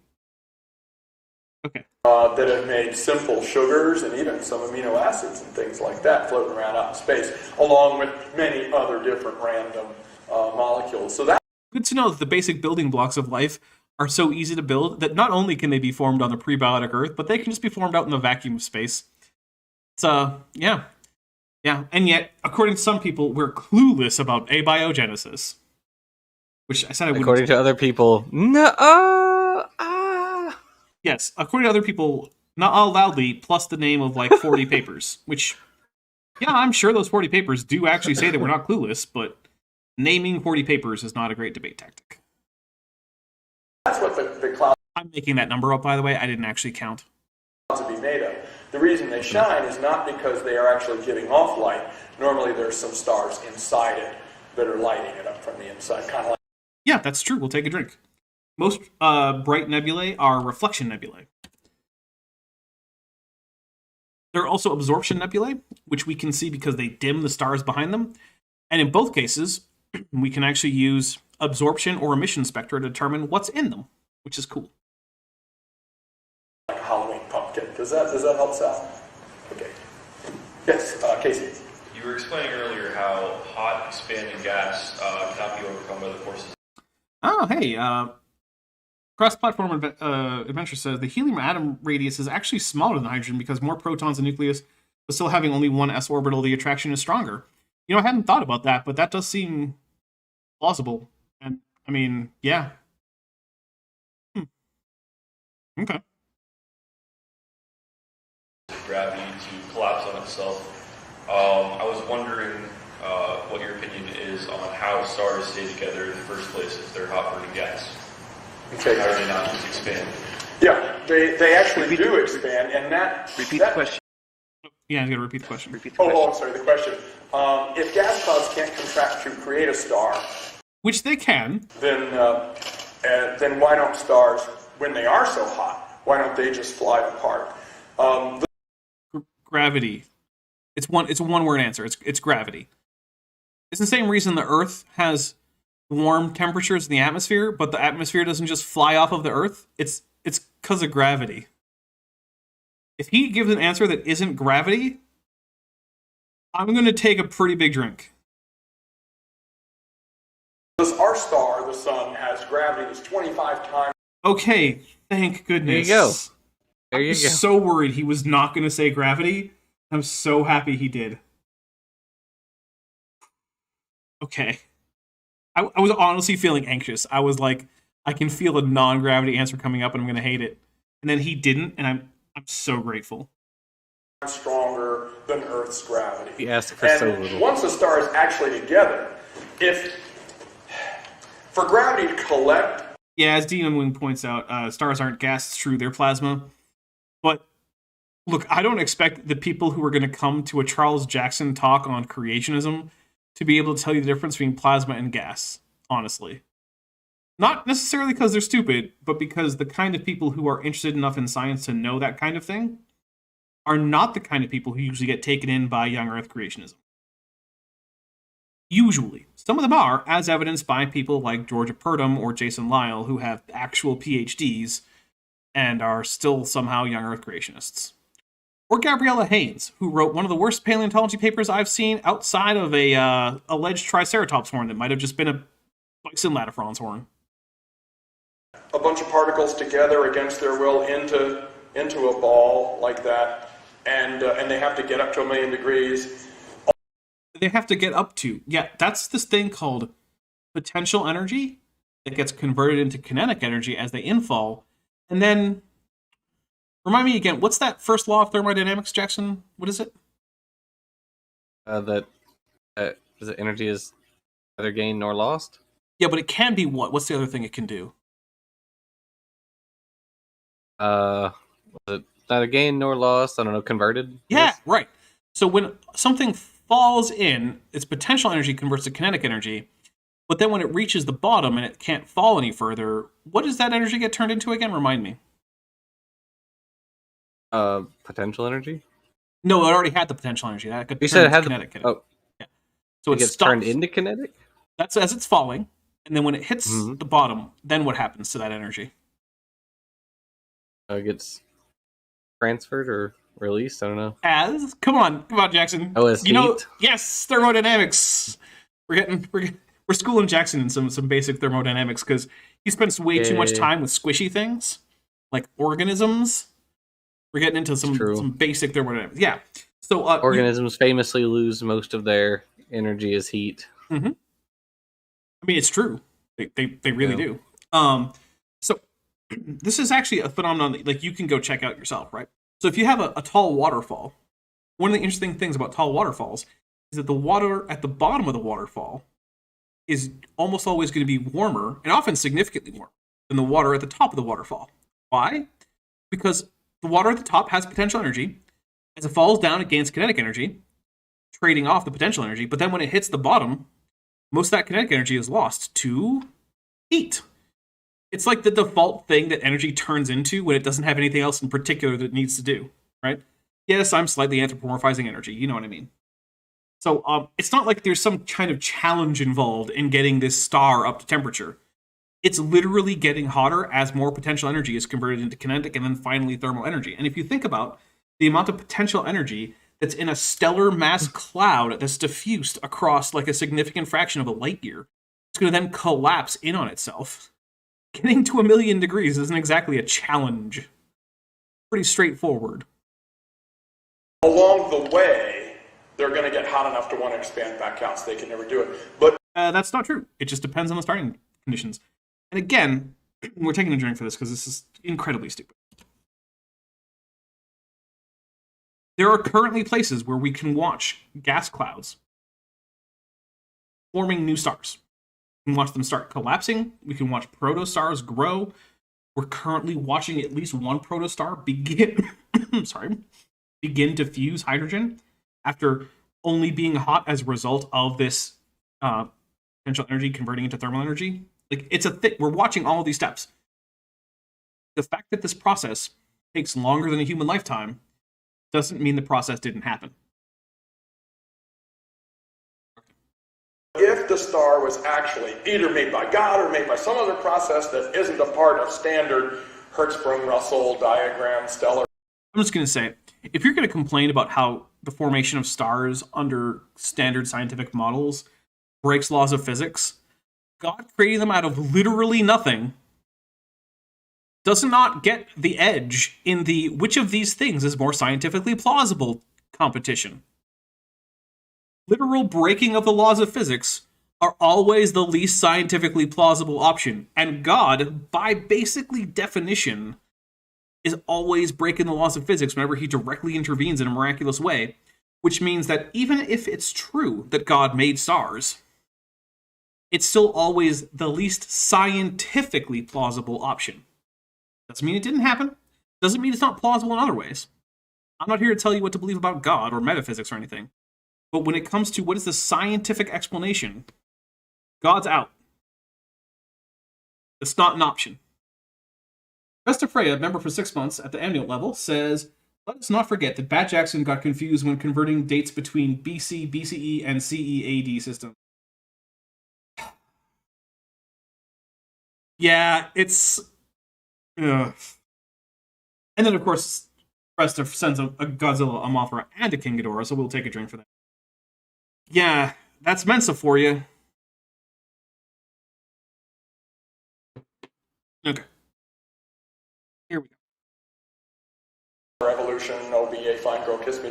If it isn't that story, if a star actually was formed in place at that size, at that density, at that mass, and with thermonuclear reactions already happening, it could hold together, obviously, because our star does. The gravitational attraction is strong enough. Now, yeah, that's true. If stars popped into existence in their current formation, they'd hold together. I'm not going to disagree. I'll take a drink. It's true. It's not evidence that they did. Because again, remember, his objection to the standard model is that he wrongly thinks it violates laws of physics. Whereas his model, acknowledgedly by everyone, violates laws of physics. So I'm not sure why he thinks that it's not a problem for him, but it is for us. Weird standard, right? You guys, you're not allowed to break the laws of physics, but I totally am, because I added the word God. Oh, is that how that works, huh? You just get to break the laws of physics in your scientific explanation because you just said God did it. Yeah, there's a reason you can't publish that. the sun is constantly blowing off its mass. We call that the solar wind.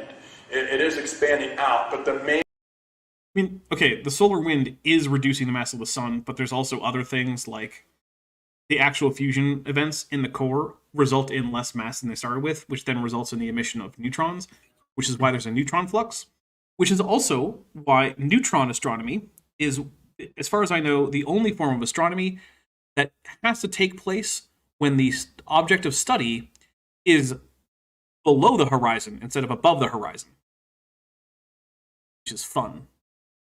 So, stellar observations in neutron studies happen at night. When you want to look at the sun and neutron radiation, look at night. And I just think that's cool. That's the only time we could go to the sun, when it's nighttime. Yeah, because that's when it's dark.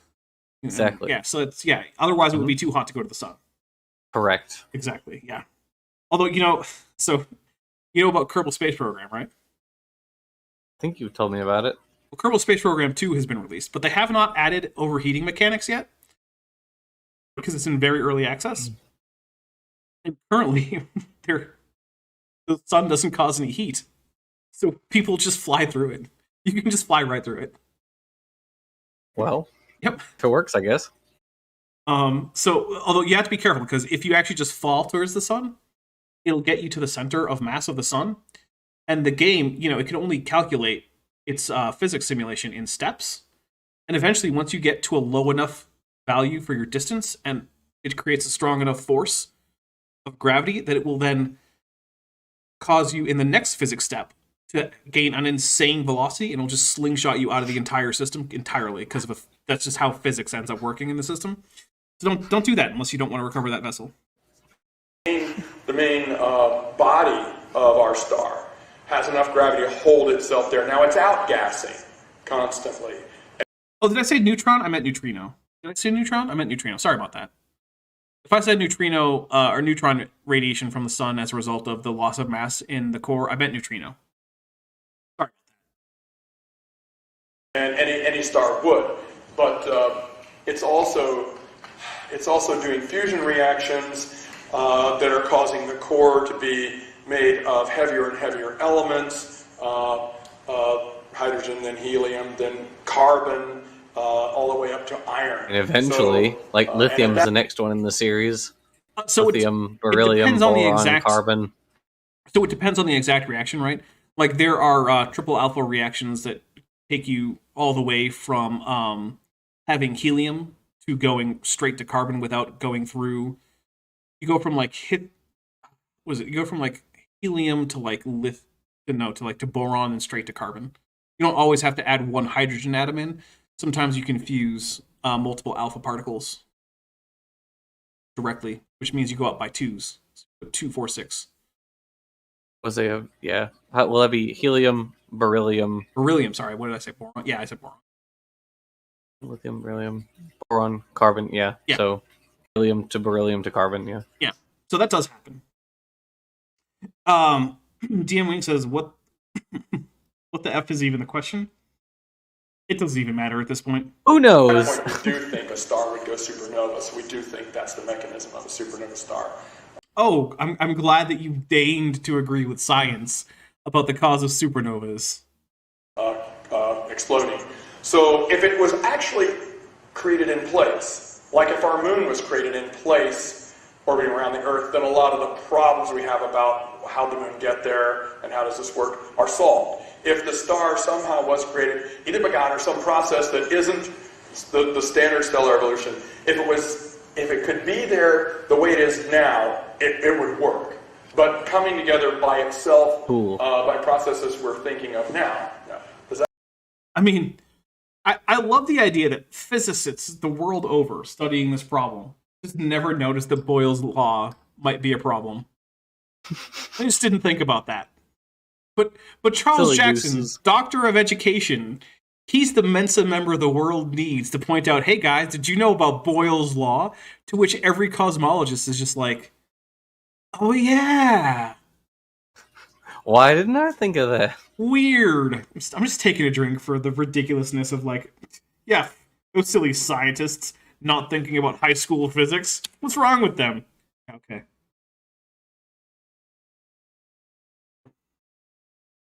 Yeah, Dr. Tapioca says, I don't understand how he doesn't understand this. He doesn't want to understand this is the difference, right? Not that he can't understand it. He doesn't want to. He chooses not to understand. That's the thing. He's perfectly, I believe, intellectually capable of understanding the actual answer to this question. He doesn't want to. His paycheck depends on him at least pretending not to. It's actually possible that he does understand it, and he just realizes that he's paid not to, so he pretends he doesn't. I would not put that past him. Although I will say, recently, I watched and kind of participated in a Q&A session with Jeffrey Tompkins, who is a geneticist working for the Institute of Creation Research. And it made me heavily assess the degree to which I think that professional creationists are not idiots, but instead just intentionally dishonest. And it turns out, no, apparently you can be a moron even in the field that you're an expert in, or supposedly an expert in, and just have that PhD anyway. Apparently, yeah, you can just not know the first damn thing about the genetics you're studying. Be a PhD in genetics. And that's a thing you can do, apparently. I'm shocked. I would have honestly... Isn't Jensen doing the same thing? Yeah, I mean, Well, the thing is, like, is he dishonest or is he just really, really dumb? And the thing is, yeah, I don't know. But I would have told you until that day that Tompkins has got to be too smart to make these mistakes and to not know the problems. But then I watched that Q&A, and, like, you could see the wheels churning behind his eyes, right? And there was just no comprehension of why these questions are being asked or why they might be significant. Like, Gutsa Gibbon asked him why he switched from ungapped but weighted parameters in a blast analysis to gapped but unweighted after 2015. Nothing. Just blank stares. I'm like, maybe he really doesn't understand the difference. I don't know. I don't know. Cyberscoper, kind of official for $5, says, if reality was different, reality would be different. Profound thought, Dr. Jackson. Yeah, that's a lot of what his stuff comes up to. That's very true. Yeah, it is. So yeah, the fact that Tompkins thing has made me reassess the degree to which maybe creationists really, like professional creationists, like PhD creationists, might actually just be really, really, really bad at their chosen field. So yeah, I don't know. Maybe John Sanford really is the idiot that Sal wants him to be in order for him not to be dishonest. Oh yeah, like in your video, like where you said you have to convince me that he really is just stupid. Yeah, despite being in the Smithsonian for his invention of the gene gun.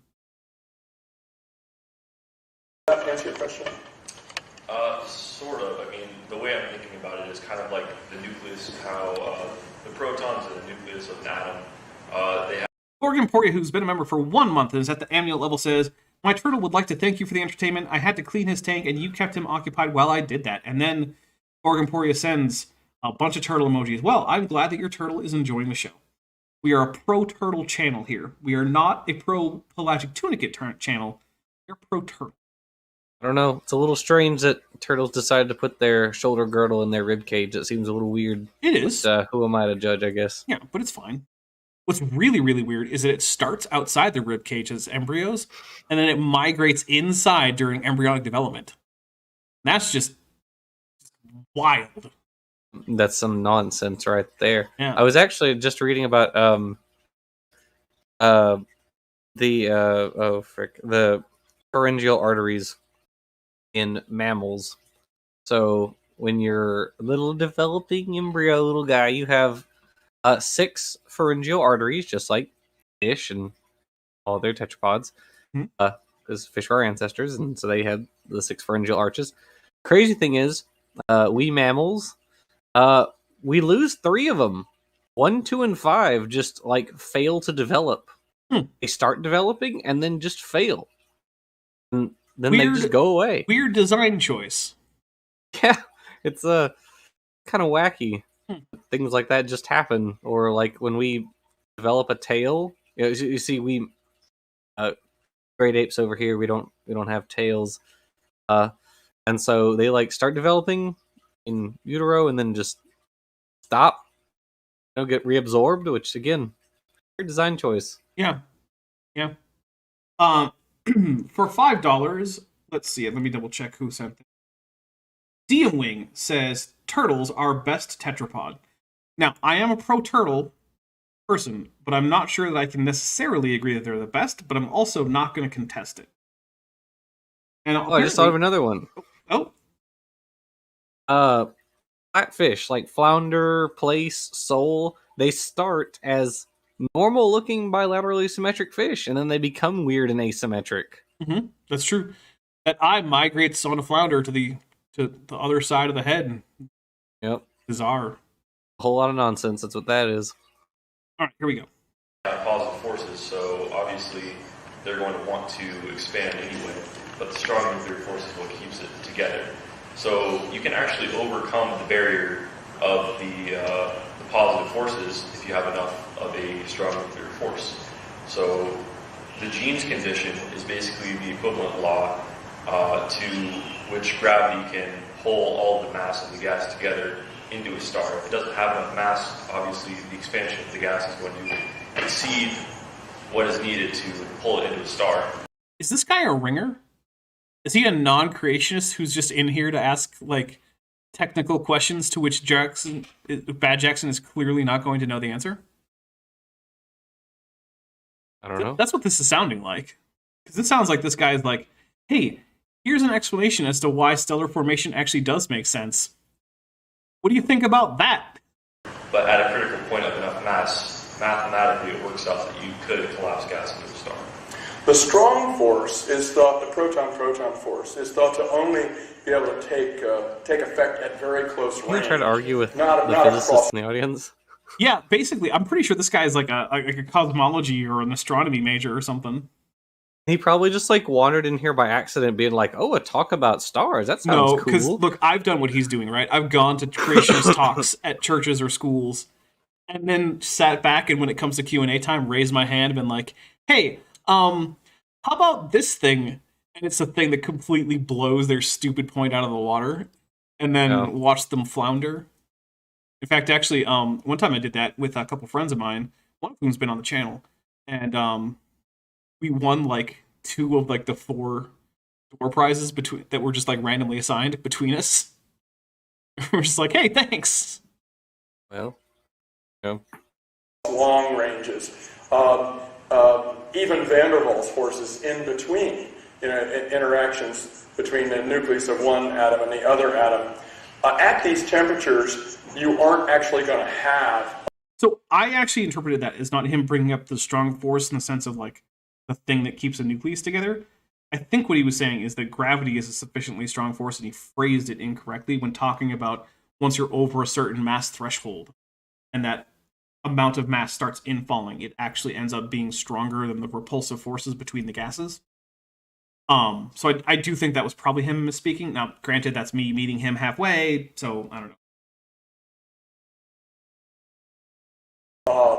Electrons, in a neutron star, you'd have the electrons thrown out of orbit. You should have a plasma. Oh my goodness, we're taking a drink. A neutron star is not a star that has thrown its electrons out.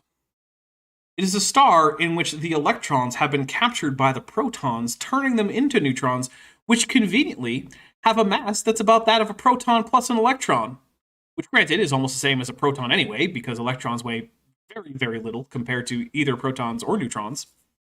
But yeah, no, that's not how neutron stars work. For one thing, that wouldn't result in a star that's almost entirely made of neutrons.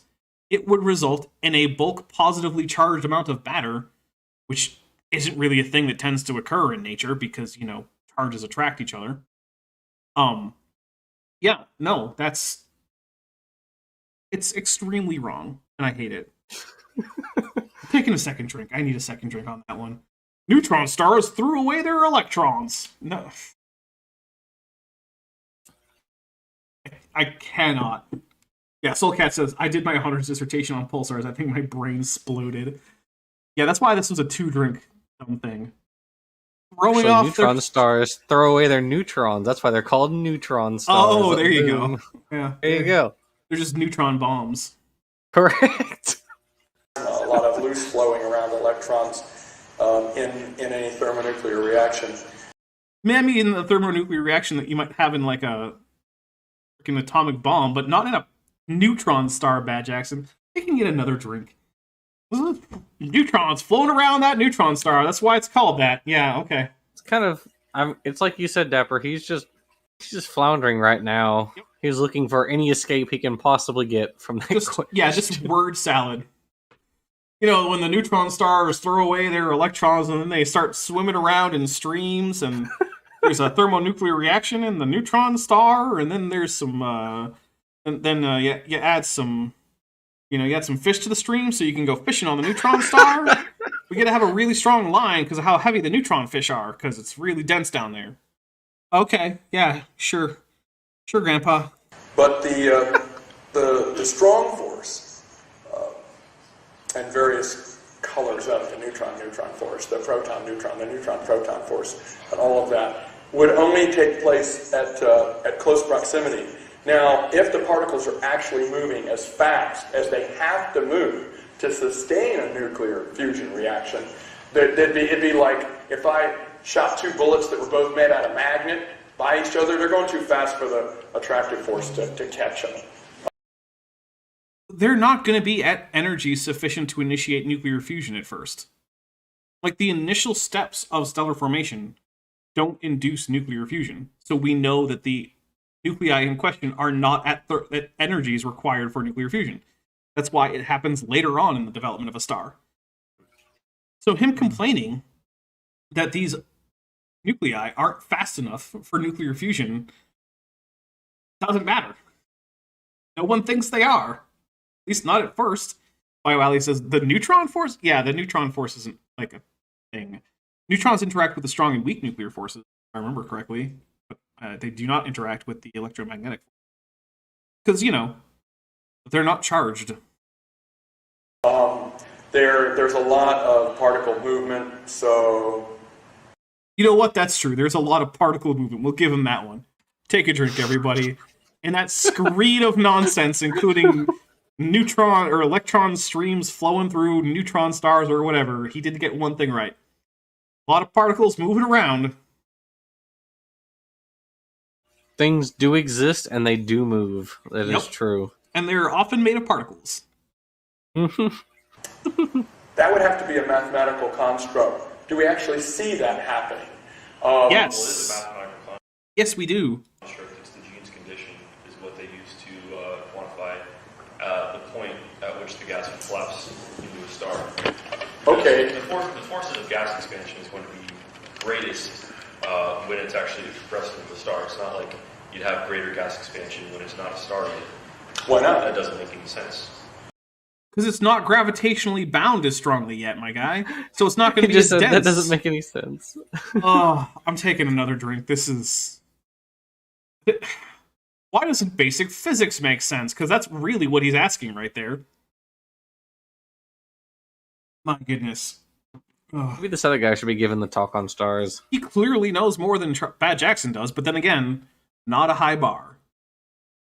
A freshman course on astronomy will give you more information about how stars form than Charles Jackson has. Or has. Dr. Tapioca Weasel says, I'm so angry with Bad Jackson. Yeah, this is like Dr. Tapioca Weasel's wheelhouse. That doctor thing, that's a physics degree. Dr. Tapioca Weasel is a PhD in physics. Nice. So, yeah.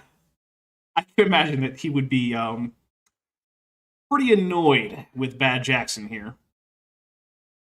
We'll get a little bit more in, then we're going to start wrapping things. Why not? Because as you're compressing, heating up gas, the pressure expanding outward is getting higher and higher. Before the When star holds together, Before the protostar heats up, you are going to have electron clouds. In the sun right now, you don't have electron clouds in the atoms. But Yeah, the electron clouds don't come about until the gas is ionized. That's not exactly a surprise. As Dr. Tapioca Weasel points out, PV equals nRT. This is just not first grade, but like this is. Look, if you got through a high school physics class, you should be able to understand this at least enough to get what's basically going on here. Yeah, Jillian Wren says, at this point, I'm convinced my 9-year-old can give a better talk about stars. I wouldn't be surprised, honestly. I would not be. But we're going to start wrapping things up here, guys. We're probably going to get through a lot more Q&A next time.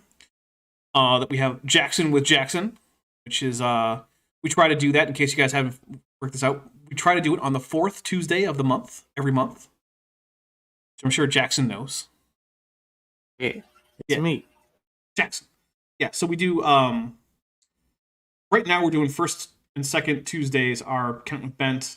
3rd is Matt with Maddie. 4th is Jackson with Jackson. And if there is a 5th, it goes back to Kent with Bent. If one of our guests can't make it, we try to do a Kent with Bent. Sometimes it ends up being a Dapper React if Bent can't make it. But anyway, Jackson, do you have anything to announce before I get into what's coming up on the channel? Well, it's just the stuff I mentioned earlier. We just did the Dodo's Tale. I did my first YouTube short, which was also about the Dodo's Tale. I watched that. I liked it. Oh, thanks. Did it to appease the YouTube gods. The Elephant Bird's Tale is our last theropod-centric Ancestor's Tale video. Then we move on to the amphibians. Woo! Okay. It's normal Thursday stream. That's it. All right. Well, let's see. On the 25th of May, 2023, that's when, this is going out on the 23rd of May, 2023, in case you're watching this in the future. On the 25th, we will be having the premiere of the final part of my Hydroplate intro series, where I go through an introductory video about Hydroplate. Oddly enough, it's an introductory video that asks you to watch other videos as background information, which, no, this is your introductory video, my guy. I'm not going to go watch your other stuff that's even more basic than your Intro 101 course to Hydroplate. This is where you put that background information. Anyway, so that'll be on the 25th. On the 27th, I'm going to be having Zach Hancock, Zach Hancock, evolutionary biologist, on to talk about fitness, selection, mutations, and genetic entropy, most importantly. We're going to be going over some of the definitions, why we use those definitions. We're going to be taking a look at Sal's video that he put up as a quote-unquote response to me. Now, keep in mind that he hasn't actually watched any of the videos that he's pretending to respond to, by his own admission. So I don't see how he can reasonably call them a response, but that's neither here nor there. And then we're also going to take a look at the paper, part of the title of which he cited as evidence that he's right about genetic entropy. Now, Jackson, would you be surprised to know that just finishing the entire title actually tells you that no, this paper does not support genetic entropy? And that he cherry-picked part of the title of a paper in order to make it seem like Lenski, from the Lenski long-term E. coli experiment, admits that genetic entropy is a real thing, when in fact he does not do any such thing? Would that shock you? That wouldn't at all honestly shock me, no. Yeah. It should, because it's a ridiculous and extremely dishonest thing to do. Well, okay, if I were naive to the ways of the internet, yes. As like a normal human being who touches grass, yes, that would shock me. However, yeah, I'm on the internet, so... Yeah, and you're familiar with young Earth creationism. Look, I'm terminally online, as it were. Yeah. Now, on the 30th, we're going to be doing Kent with Bent. I believe this one is going to be The Evil Kent. We did Evil Kent, then The Evil Kent 2, then the next one... Oh, no, wait, it might be it might be Army of Kentness. I have to double check the order in which all these movies came out. Because we're doing the Evil Dead series, just in order by movies. So the first one was Evil Kent, then the Evil Kent 2, and so yeah, I think the next one is the Army of Kentness, something like that. So, anyway, guys, thank you very much. Do check out the links in the description. Like I said, Jackson is linked, my Patreon is linked, memberships below this video. Ben's Patreon is linked, Ben's wish list, my wish list, all linked in the description. Go check out the links. And if you're a channel member or a patron, I'm going to be heading over to Discord in the general chat soon, and we're going to watch some Power Rangers, because that's what we do as our after parties around here. All right, guys. I hope you have a wonderful rest of your week, a safe rest of your week, and that you come hang out at least on Thursday. Bye, everybody. Thanks for watching, but before you go, I just want to say a special thank you to my channel members and my patrons, especially those pledging $20 or above. Bob Knob, Tapioca Weasel, Klaus Jepsen, Bent Hovend, Kevin Brostek Van Manen, Landon Knoll, Mabbity Babbity, Monkey They Them, San, Denny5252, Eleron Teller, Phil Havara, Ian Chen, Mrs. Spexinder, Sphincter of Doom, The Venerable Bede, and Scriptic Mystic. As you probably know, YouTube is a very volatile platform, and from month to month my income on the channel can swing wildly. But the people you see on screen are directly supporting so that I don't have to worry too much about that, and the channel can keep going as it is, and perhaps even improving. If you'd like to join this team, there are links below to join the channel or in the description to join the Patreon. The Patreon starts as low as $1 a month, and the channel memberships start as low as $1.99 a month. On Patreon, you can even get a discount for pledging annually. If you do decide to pledge, you'll get access to an exclusive Discord server just for channel supporters, as well as early access to all of my pre-recorded videos, often up to 2 months in advance. Higher tiers will unlock even better perks. Now, if an annual or monthly pledge isn't right for you, but you still want to support the channel, there is a merch store down in the description, as well as an Amazon wishlist, just for me. And if financial support isn't something you can or want to do, then if you still want to help out the channel, please just like and share these videos and make sure you comment on them. It really helps the channel out. Thanks again for watching.